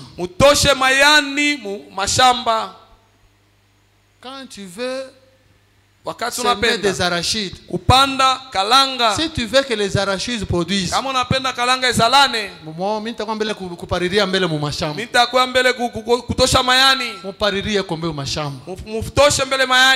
enlevez les herbes. Enlève le mensonge, une mauvaise vie, quand cette semence va tomber, tu as déjà enlevé des saletés là. Que tu le veuilles ou pas, que tu veilles ou que tu dormes, c'est la croissance secrète de la semence. La semence va germer sans que tu saches comment. Et tu vas changer. Tu ne seras pas la même personne. Tu ne dois pas être Hébreu 13:8. Quand tu crois ce message, tu ne dois pas être Hébreu 13:8. Hébreu 13:8, c'est Jésus lui-même. Il est le même hier, aujourd'hui, éternellement. Mais nous avons des fois des frères et des sœurs Hébreu 13:8. Depuis qu'il a cru le message, il est le même. S'il était boxeur, il est toujours boxeur. S'il était ivrogne, toujours ivrogne. S'il se maquillait, elle continue à se maquiller. Fanatique à football. Il est toujours fanatique à football. Il aimait le foot. Hébreu 13:8.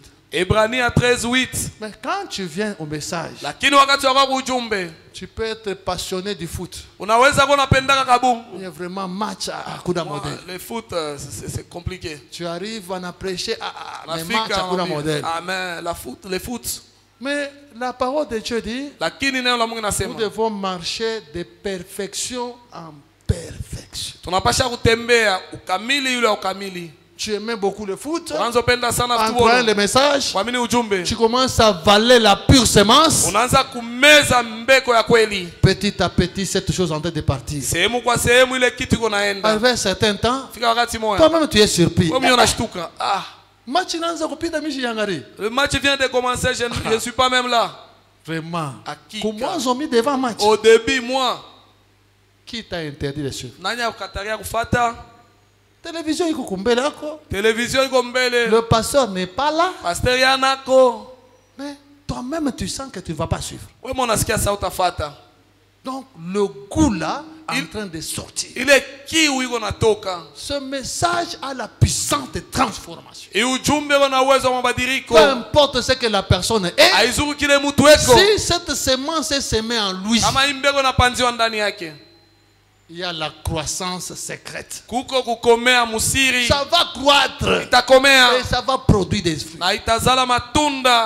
Ne cherchez pas à ce que le pasteur vienne seulement vous prêcher pour vous réjouir. On prêche là, vous sautez. Alléluia, alléluia, alléluia. Et tu rentres toujours un escroc. C'est vrai, dans le message, il y a tout. Hein? Des fois, on peut venir quand même vous réjouir. Mais en tant que berger, Dieu ne m'a pas envoyé pour construire le tabernacle, mais construire les individus. J'ai une grande responsabilité de faire de vous des véritables chrétiens. Les passants, les pasteurs visiteurs, ils peuvent venir ici vous réjouir, vous sauter. Ils vont passer. Mais moi, je suis appelé à répondre un jour de vous.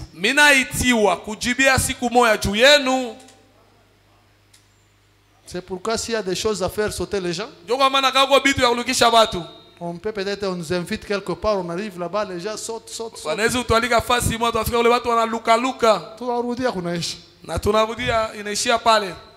Parce que, bon, pasteur c'est leur pasteur, il va s'en occuper. Mais ici, je suis berger, je dois vous amener quelque part.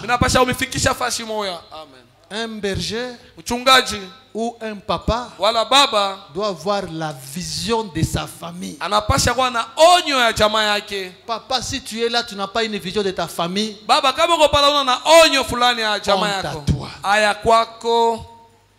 Tu dois avoir une vision de ta famille. Ma famille doit être comme ça. Et qu'est-ce qu'il faut maintenant faire? Tu commences quelque part. Il faut toujours commencer quelque part en tête d'avancer. Je me souviens un temps, j'achète un peu quelques instruments, j'amène à la maison pour mes enfants. Un frère là c'est point. Non, pasteur, tu es en train d'exercer. Donne-moi ça pour m'exercer. Il trouve comme si j'ai perdu l'argent. Or, j'ai une vision pour mes enfants. J'investis pour que mes enfants puissent atteindre un certain niveau. Alors, pour que je puisse arriver là-bas, que faire? S'il faut la prière, je mets la prière. S'il faut un peu d'argent, je mets un peu d'argent. S'il faut une bonne école, je cherche une bonne école. On ne récolte pas là où on n'a pas semé. Vous laissez les enfants qui se promènent là comme des chègues. Et à la fin, tu veux que Batoto soit en charge. Là, c'est chercher à tricher. Oh non, Batoto soit en charge. Oh, mes enfants ne m'aident pas. Ils ne sont pas tricheurs. Il faut préparer ces enfants-là. S'il faut mettre les moyens, tu mets les moyens. S'il faut mettre les fouets, tu mets les fouets. Pour que tu puisses atteindre les résultats. Tu laisses les gens aucune vision.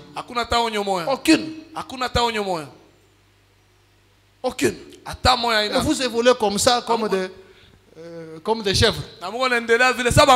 Une chèvre n'a aucune vision de ça.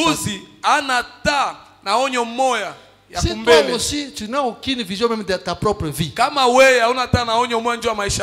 tu vas rentrer à la maison, dis à la femme, pasteur dit, je suis comme une chèvre. Comment tu peux évoluer? Tu n'as aucune vision de toi-même d'abord. Tu te réveilles, c'est vrai. C'est déjà le matin. Oh, je dois chercher l'argent au centre-ville. Tu pars en ville, chercher l'argent. Dès que tu as l'argent, vous venez vous manger. Si tu espérais que tu vas avoir $20, je te fais la grâce ce jour-là, tu as trouvé $200. Mungu, merci. Tu arrives, tu manges, quelque chose dans l'eau faramukage. Tu ne vas pas même au travail. Tu attends quand les $200 va se terminer et puis tu vas au travail. Donc, cette notion-là que l'on a épargné,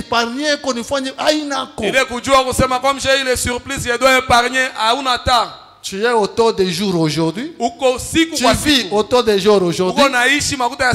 Aujourd'hui, demain, jusqu'à la fin des temps. Peu importe combien tu peux avoir, tu ne changes pas de vie.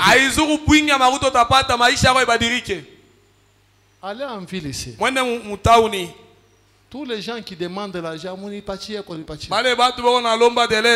il y a d'autres mamans que j'ai toujours vues là-bas. Quand j'étais à l'école primaire, je les voyais en ville. Et aujourd'hui, tu es venu, papa. Je pense que tu vois la maman. Baba, aidez-moi. Moi, déjà, comme ça, je ne les aide même pas. 30 ans. Même toi, à l'église, 10 ans. Lomba leo, kesho, kesho kuta, oui. Demande aujourd'hui, demain, après, demain, et la vision. Si Dieu me fait la grâce, je trouve même un peu. Je vais commencer même un kiosque. Mais toi, tu trouves la spécialité, c'est dépendre des autres. Non, il ne faut pas vivre comme ça. Je suis votre pasteur. On doit vous dire des vérités. Parce que nous aimons bien que chacun puisse voler de ses ailes. Nous avons un grand Dieu, un grand prophète, un grand message. Alors on doit refléter ce message. Il ne faudrait pas que nous soyons, non, nous avons un grand Dieu. Mais on te regarde toi-même minable. On arrive à l'église. Tout le monde. Lazare. Moi, votre pasteur, je refuse de dire Lazare. J'ai besoin qu'il y ait même 2 frères Lazare. Mais 300 frères John Charit. Nous prêchons un grand message. Ce message enrichit. Ce message c'est Christ. Mais comment on peut prêcher Christ? On reste la même personne.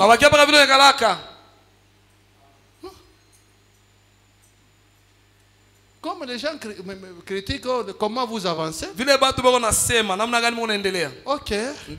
J'aime que nous ne puissions pas avancer seulement en nombre. Ou en tabernacle. J'aime qu'on avance. Même en véhicule. On cherchait la maison. On cherchait le terrain. Dieu vient de nous donner un terrain, un parking. Beaucoup de tabernacles n'ont pas de parking comme ça. Maintenant, il parking, il y a un parking. Seulement ma petite. Ma petite. Ma moto. Ma Prado.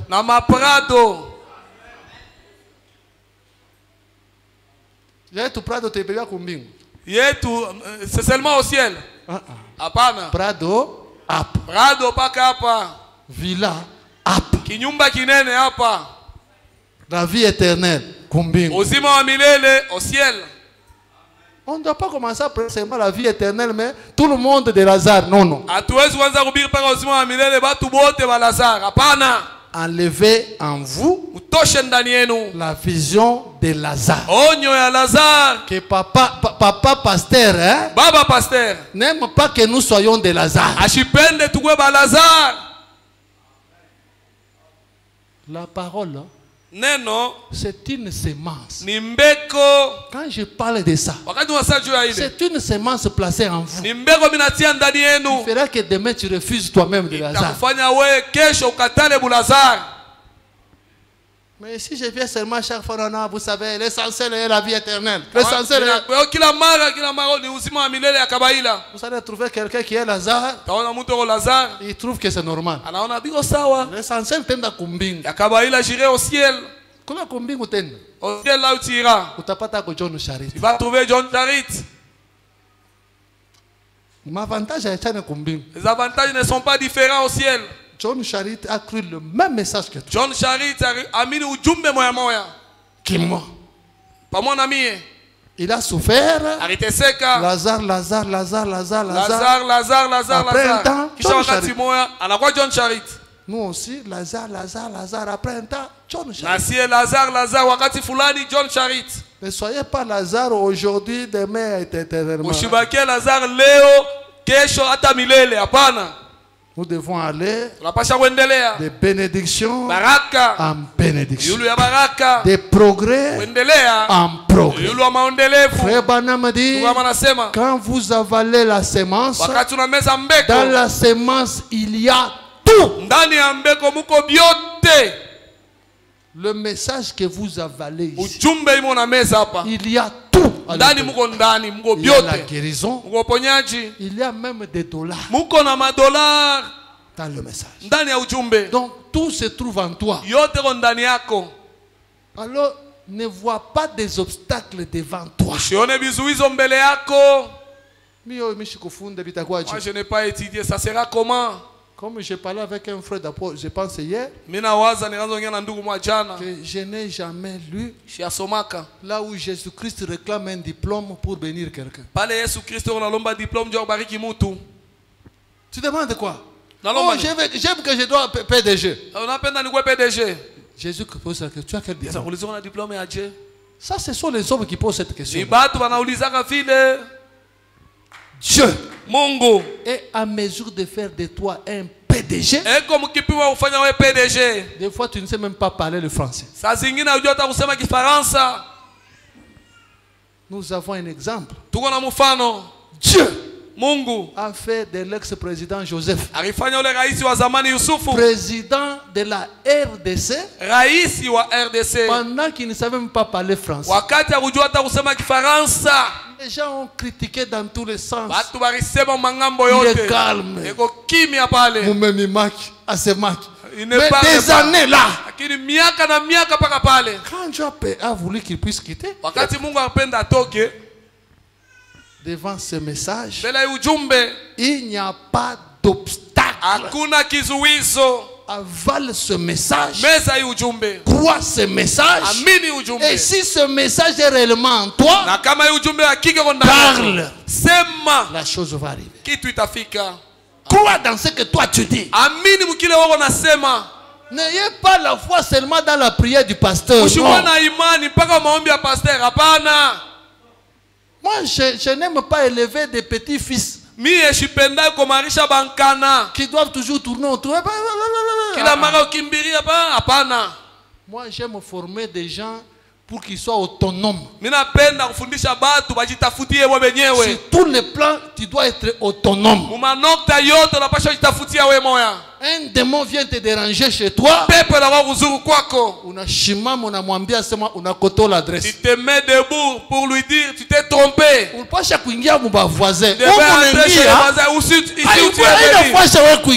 n'est pas un endroit où tu dois rester. Maintenant même, prends tout ce qui t'appartient. La porte est là, sors. Sors. Comme un prédicateur, un frère là nous racontait un temps. C'était un prédicateur. Il quitte le boulot. Anatoka ukazi. Il rentre à la maison très fatigué avec la faim. Anarudia kunyumba sha kuchoka na njale sha kumupika. Il arrive, il trouve son enfant à l'agonie. Anafika anakuta mtoto yake magonjwa karibu kufa. C'est quoi? Nini? Yo. Sa femme en train de paniquer. Bibi yake yeko nangaika ngaika. Laissez d'abord ça, donnez-moi la nourriture.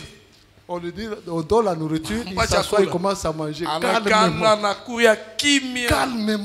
Il sait que cet homme ici, il s'est trompé d'adresse. Il a mangé, il termine. Et là, il a force, il a pris un verre d'eau. Amenez maintenant cet enfant ici. Il impose des mains. Les démons partent. Nous devons vivre des citations. Je vous ai toujours lu. Il y a plusieurs écritures ici. Vous trouvez Frère Branham qui vous dit que nous sommes tout puissants. Si on dit nous sommes tout puissants, c'est-à-dire nous sommes tout puissants. Frère Branham dit tout ce qui était en Dieu, Dieu l'a déversé en Jésus. Et tout ce que Jésus était, on l'a déversé dans l'église.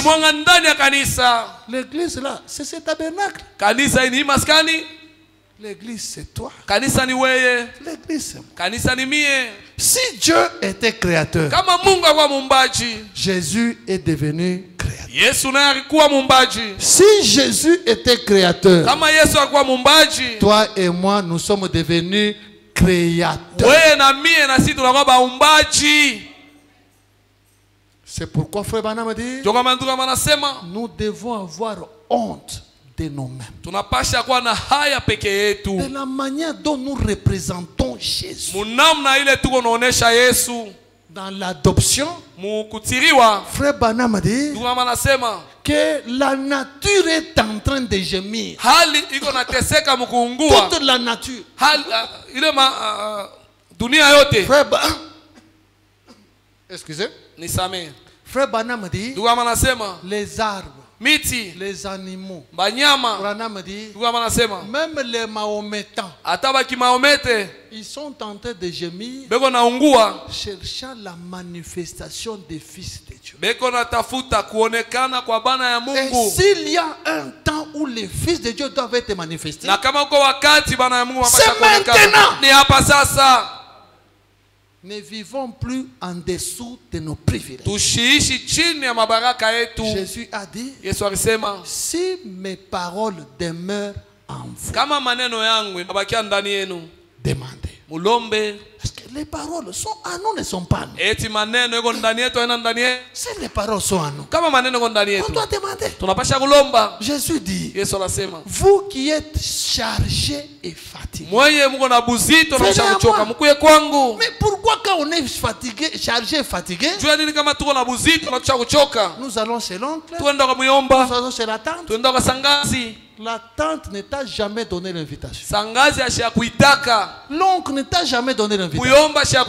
C'est Jésus lui-même qui t'a dit, si ça ne marche pas, viens vers moi. Viens, plaidons. Et quand vous arrivez devant lui, vous exposez vos problèmes. Quoi qu'il arrive, la chose doit arriver.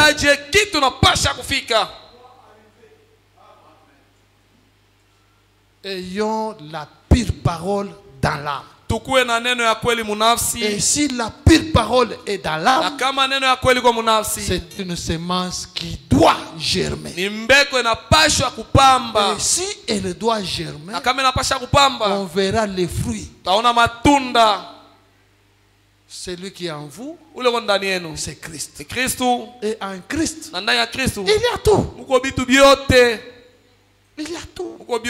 La vie éternelle, le baptême d'eau, le baptême du Saint-Esprit, même les dollars.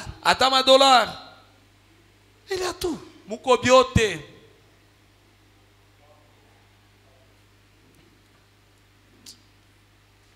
Écoutez, Frère Branham.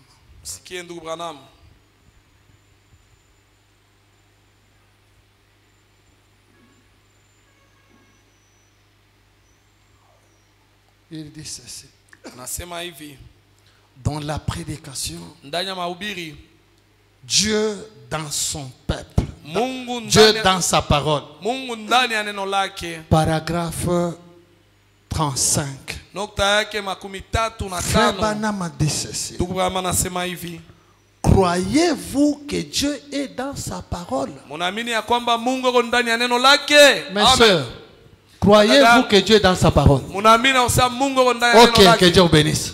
Mungu abibariki. C'est la question que Frère Branham dit. Ni ulizo ndugu Branham anauliza. Croyez-vous que Dieu est dans sa parole? Munaamini ya kwamba Mungu yuko ndani ya neno lake? La Bible dit Biblia inasema que la parole de Dieu neno la Mungu est semblable à une semence qu'un homme a plantée. Inafanana na mbegu ile mtu arotesha. Maintenant, Sasa vous qui êtes ici en Californie, mwe mwenye kuwa hapa Californie, vous cultivez beaucoup d'oranges, Mungu anapata maorange mingi, des agrumes. ya maagrimes. Savez-vous que ce petit arbre, Unaona sasa hii mti kidogo, ce petit arbre, hii miti kidogo, lorsque vous le plantez, wakati unaipanda il a environ 1 centimètre. iko na santimetre moya, 1 centimètre de hauteur. iko na burefu wa santimetre Branham moya. dit, Branham anasema, savez-vous que chaque boisson de pêche, munajua kusema kila boisson de pêche, de pommes, ya mapombe, d'orange, ya maorange, de pamplemousse, ya mapamplemousse, tout ce que ce petit arbre donnera yote yaka kamuti katazara durant toute sa vie sur la terre, maisha yake yote mudunia se trouve là-dedans lorsque vous le plantez là. iko ndani wakati unaipanda pale. C'est juste. Ni ukweli, Certainement. hakika C'est une semence. ni mbeko, Et la vie se trouve dans la semence. na uzima iko ndani ya mbeko. Branham dit, Branham anasema la seule chose que vous devez faire, kitu kimoja unapasha kufanya c'est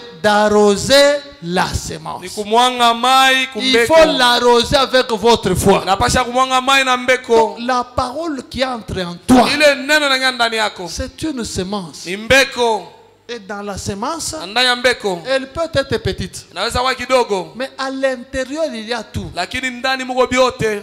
Si vous prenez cette semence, Kama unavele mbeko vous la laissez sur la chair ici. unaacha pa mimbali hapa, C'est une semence vraie ni mbeko qui ya a la vie, iko na uzima ya mais ne kweli, produira jamais. lakini haitazalaka Mais kamwe. prenez cette semence, Lakini beba hii mbeko, cherchez une bonne terre. tafuta fasha Placez mzuri seulement. uitie mule. Et quand vous placez, Na wakati unaitia c'est une croissance secrète. ni kukomala kwa siri, Vous ne saurez même pas comment ça va grandir. hautajua hata namna gani Tout itakomala. ce qu'il faut faire, Ndio tunapasha kufanya. lisha kote shankalanga. J'ai déjà semé l'arachide. Bipande bishuki.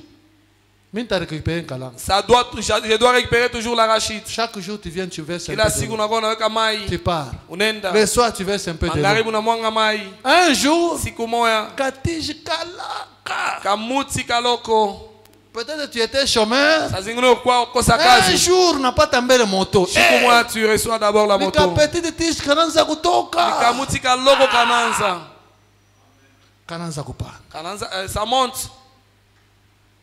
Dans ce message, Mwi ujumbe la parole que nous avons, neno tuko nayo c'est la semence. ni mbeko. Prenez des dispositions Mubebe misimamo pour yote protéger cette semence en toi. juu ya kukinga hii mbeko ndani yako, Et si tu arroses cette semence avec la na foi, kama uko namwangia mai ile mbeko na imani, et cette semence-là va germer. ile mbeko itapamba. Tu ne sauras pas comment ça germe. Hautajua namna gani C'est unapamba. la croissance Ni secrète. kukomea musiri, Sans croire, tu ne comprends pas. iko nakomea wa ujue, Et toi-même, tu verras. na umo Tu arrives à utaona un certain temps, fika wakati moya tu vois seulement les fruits. unaanza tu kuona Comme matunda. je le disais même jeudi. Vile ninaanza sema En tant mkazini que chrétien, sawa Mkristo, des fois tu peux avoir les hauts et les bas. saa zingine unaweza kupanda kushuka. Oh non, milongo bien deke. Oh, moi ça ne va pas. Oui, oui. Ndiyo La vie chrétienne, c'est ça. maisha ya Bukristo Ya ndio leo vile ile ba. ni kupanda na kushuka, Mais lakini tu dois faire l'analyse. unapasha kufanya hesabu. Au mois de janvier, Mwezi ya kwanza j'étais comment? nilikuwa namna gani? Au mois de décembre, Mwezi ya je 12 suis comment? niko namna gani? C'est comme ça qu'on fait l'analyse. Ndio vile wanafanya hesabu. Ce n'est pas l'analyse du on a la njala. C'est parce qu'aujourd'hui tu as dormi affamé. Vraiment, Mungu Abraham anako. Ah, le Dieu de Branham n'est pas là. Mimi nalala tu na njala. Je suis dormi affamé. Non, non. Hapana. Fais le bilan. Fanya hesabu. Tu viens d'où? Atokea wapi? Tu vas où? Uko nenda wapi? Si tu fais le surplace, Kama unazunguluka fasi moya, il y a un problème. kuko mambo moya endeke. Si tu rétrogrades, Kama unaenda pembeni, il y a un kuko problème. mambo moya endeke. Parce que la parole de Dieu dit, Kwa sababu neno la Mungu vous linasema devez aller de progrès en progrès. unapasha kuendelea maendeleo ile maendeleo. Au mois de janvier, Mwezi ya kwanza tu étais menteur. uko wabongo. Au mois de décembre, Mwezi wa mwisho es-tu toujours menteur? uko paka wabongo. Au mois de janvier, Mwezi ya tu kwanza avais un capital de $10. uko na capital ya $10. Au mois de décembre, Mwezi ya toujours Desemba $10. paka $10. Au mois de janvier, Mwezi ya kwanza tu venais à l'église seulement le dimanche. unaanza kwa kanisa paka Et au mois de décembre, na mu tu viens Desemba seulement dimanche. unakuwa paka dimanche. Faites l'analyse sur tous les plans. Fanya hesabu kumangambo yote. C'est là que tu sauras, tu avances Pale ndio utaweza ou kuendelea tu recules. wala unarudia nyuma. Ce n'est pas l'analyse par rapport à un jour Haina hesabu kulingana na siku ou par moja. rapport à un événement. Wala juu ya Non. mambo fulani hapana. Lisez le message. Some ujumbe. Même Frère Branham s'était retrouvé avec une dette inampita kichwa. Hata ndugu Branham alikuwa na ndeni na mudepase. La dette, hein? Ndeni Inampita kichwa. mudepase. Je vais payer comment? Taripa namna On a gani? commencé à le bousculer. Anaanza kumzuru. Il commence à se cacher. Anaanza fichama. Mais le dimanche, il monte du haut de la chair, il prêche. Lakini mjuma anapanda yule ya mimbali na ubiri. Le lundi, il se cache à la maison. Bandeli va te le foutre. Kasi bwana fichama kunyumba, naongopa wa mandeni. Mais faites maintenant le bilan de Frère Branham. Fanya sasa hesabu ya ndugu Branham. Il est né Alizalika dans une petite bicoque. mukanyumba kaloko. Pour avoir même à manger, Jua kupata chakula c'est un ni problème. magumu.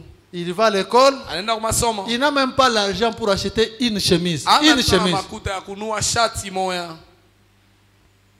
Une tante lui avait donné un manteau. Sangazi mwa mpaka koti moya. Il porte le manteau, il fait mais partout, il va à l'école. Anavala koti, anafunga fashi yote. À l'intérieur, pas de chemise. Ndani hamuna shati. On vient lui poser la question. Ah, Banawa mais umuliza. toi, il fait chaud comme ça, on n'a pas d'ambiance baride. We kifukutu ndio c'est quoi? Non, j'ai froid. Ni una baridi. Et pourtant, Nayo c'est par manque de chemise. ni mkukosewa shati. Mais quand Branham est mort, Wakati Branham alikufa, il est mort millionnaire. alikufa millionnaire. Il a laissé des millions dans le compte. Aliacha mamilioni mu compte. Jusqu'aujourd'hui, le Mamakute Kingariki. Mpaka leo cet argent est encore là. C'est comme ça qu'on doit faire des analyses. Ndio vile tunapasha kufanya On hesabu. vient d'où? Tunatokea wapi? On est où? Tuko wapi? On part où? Na tuko naenda Parce wapi? que la parole que nous Kwa mangeons, sababu neno tunakula c'est une sémence. ni mbeko. Elle a tout à l'intérieur. Ndani yamo muko byote. Et si toi tu es une bonne terre, Kama uko la bulongo semence mzuri, elle est aussi bonne. mbeko ndani ya mzuri, Il y aura une croissance secrète. kutakuwa kukomea musiri. Tu ne comprends pas comment tu grandis. Hautaelewa namna gani unakomala. Spirituellement, tu grandis, tu ne comprends pas. Mukiro uko naendelea uko Financièrement, tu grandis, tu ne comprends pas. mumakuta uko naendelea Même auelewa. intellectuellement, tu grandis, tu ne comprends Hata pas. muakiri uko nakomea ujue. Je me souviens, c'est hier. Hein? Mimi nakumbuka ni jana. Oh, non, hier ou avant-hier, Jana wala juzi. nous étions avec notre AD. Tulikuwa na ade wetu. Nous avons récupéré les images là, quand on avait organisé les manifestations pour pose des pierres angulaires. Tulibeba maimage wakati ya tuwekaka hapa juu la kona. Les gens qui avaient filmé, Batu benye barifilmaka. on n'avait pas encore récupéré les images. Tulikuwa tuyabeba ile mapicha. Avant-hier, quand nous avons pris les images, Juzi wakati tulibeba ile mapicha. nous avons projeté avec frère, avec l'AD. Tulioaka pale na Nous étions au bureau en train de regarder. kwa ofisini tuko naangalia. Tous deux, nous étions surpris. Shi bote tulishtuka. Quand on regarde ces images-là, Wakati tunaangalia ile mapicha. on voit les gens qui étaient... Tunaona watu wako bakonde. Et aujourd'hui, ils ont des Na choux. leo machafu isha On kuvimba. regarde les gens qui étaient là-bas, beushi. Tuangalia watu wako noir. Basha kwa na témoin. Basha kwa na rangi ya Et mzuri. on a vraiment commenté avec lui. Na tulisema naye. Même lui-même a dit, Hata yeye alisema. parce que quand nous avons regardé ça avec frère Marcel, Pastor wakati tuangalia na ndugu on a Marcel. dit, pasteur, alikuwa petit. Hein? Donc, il y a la croissance secrète. Maake kukomala musiri On kukwako. mange la semence, Tunakula mbeko. il y a toujours des changements. Kila mama mabadiliko iko. Si on mange la semence, Kama tunakula il n'y a mbeko. pas de changement. Hakuna mabadiliko. Il y a quelque chose qui cloche. Kuko kitu kama Et kiendelee. là, Na pale si vous êtes ma brebis, kama uko kondo essayez yangu. de me voir, qu'on essaie de vérifier qu'est-ce qu'il y a. Pima ukwe unyone tuchunguze ni nini aendeke. Parce que même Josué. Josué savait ce qu'on avait promis. On l'avait promis qu'il devait à tout prix avoir une victoire sur chaque route. Quand il a eu l'échec, il a compris que ça on n'a pas promis ça. Il s'est retiré. Il a commencé la prière pour savoir pourquoi l'écriture ne s'accomplit pas. Moi, l'épouse parole, je prends toutes les dispositions pour donner la pure sémence. Je n'aime jamais prêcher pour vous réjouir. Je place la bonne sémence. Cette bonne sémence que je place en vous, vous êtes obligés de prospérer à tous égards. Si ce n'est pas le cas, quelque chose cloche. Venez que nous puissions vérifier. Je ne parle pas d'un problème d'un jour. Non, les choses ne marchent pas. Au mois de janvier, tu étais comment? Pour le match où? Il faut évoluer, analyser par rapport à un point donné. Pas par rapport aux difficultés que tu as aujourd'hui.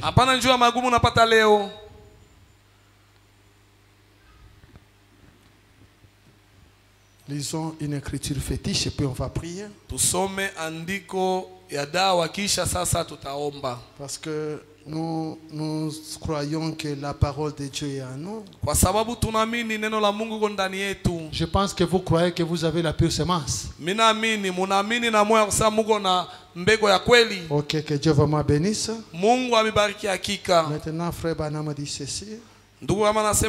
Que si tu crois la parole, la pire parole, si elle est en toi, il y a des effets par rapport à cela.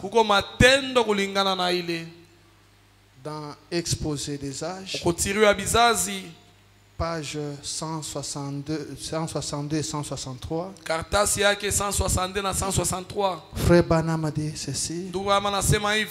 On ne peut pas séparer Dieu de la parole, ils sont un. Donc si la parole est en toi, c'est le Créateur en toi. Branham continue de l'autre côté, il dit, voici, il est l'esprit et il est vie. C'est exactement ce que la parole. C'est exactement ce que Jésus.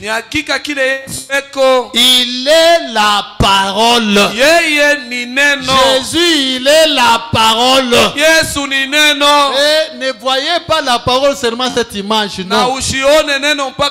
Quand on parle de Jésus, ou quand on parle de la parole, c'est Jésus. Il est la parole.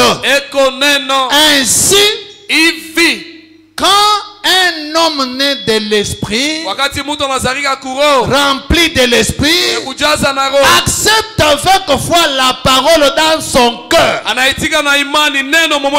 qu'il la porte sur ses lèvres, cela revient à dire que c'est la divinité qui parle.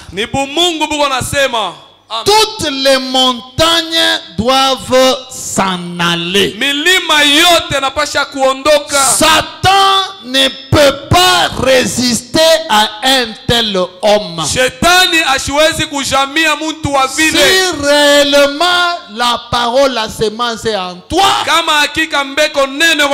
quand tu parles, c'est la divinité qui parle. Et toutes les montagnes doivent partir. Le chômage doit partir. Les difficultés doivent partir. Et c'est Jésus qui parle, ce n'est pas moi. Et frère Branham dit, Satan ne peut pas résister à un tel homme. Voilà pourquoi nous plaçons la pure semence en vous. En bas ici, frère Branham dit, aujourd'hui, Quand l'église reviendra à la parole avec foi, nous pouvons dire avec assurance que la gloire de Dieu et les merveilleuses œuvres de Dieu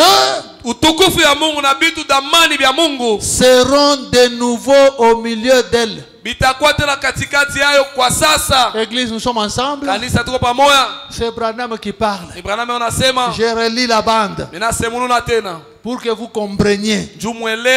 Aujourd'hui, aujourd'hui, quand l'église reviendra à la parole. Si tu étais sorti de la parole, tu reviens à la parole. Quand elle reviendra à la parole avec la foi,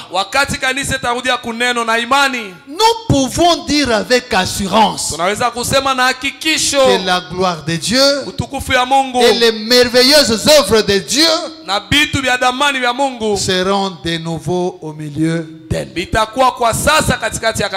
aurons de nouveau les merveilleuses œuvres, la puissance de Dieu. Nous devons voir cela. Pourquoi nous revenons à la parole, où nous sommes dans la parole.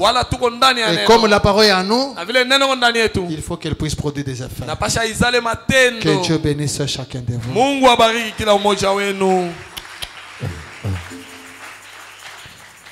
Numéro 113. Mettons-nous debout, nous allons prier. Celui qui est en vous est plus grand que celui qui est dans le monde. Celui qui est en vous, c'est la parole de Dieu. Il est plus grand que la maladie qui te dérange. Il est plus grand que le chômage qui te dérange. Il est plus grand que les difficultés. Et si tu peux parler, ayant foi dans ce que tu diras, ce que tu diras va arriver. C'est la vérité, croyons ça. Alors n'hésite pas à parler. Laissez-les si le monde t'est privé. Mes soeurs, mettons-nous debout. Numéro 100. Sœur Céline, même toi, une jeune soeur toujours assise. Les mamans qui ont des enfants, on comprend. Mais toi, jeune soeur.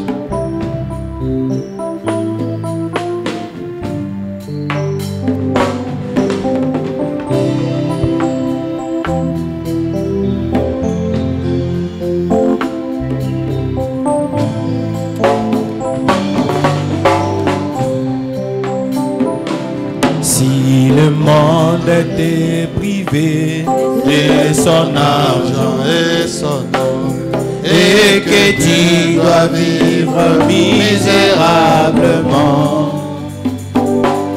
rappelle-toi dans sa parole et nourris même les oiseaux, abandonne tes fardeaux. Oh, laissez-les, oh,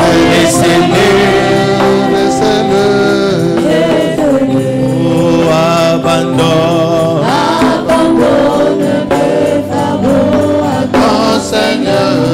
Jésus, si tu crois sans défaillir, il saura te secourir. Oh, abandonne tes fardeaux.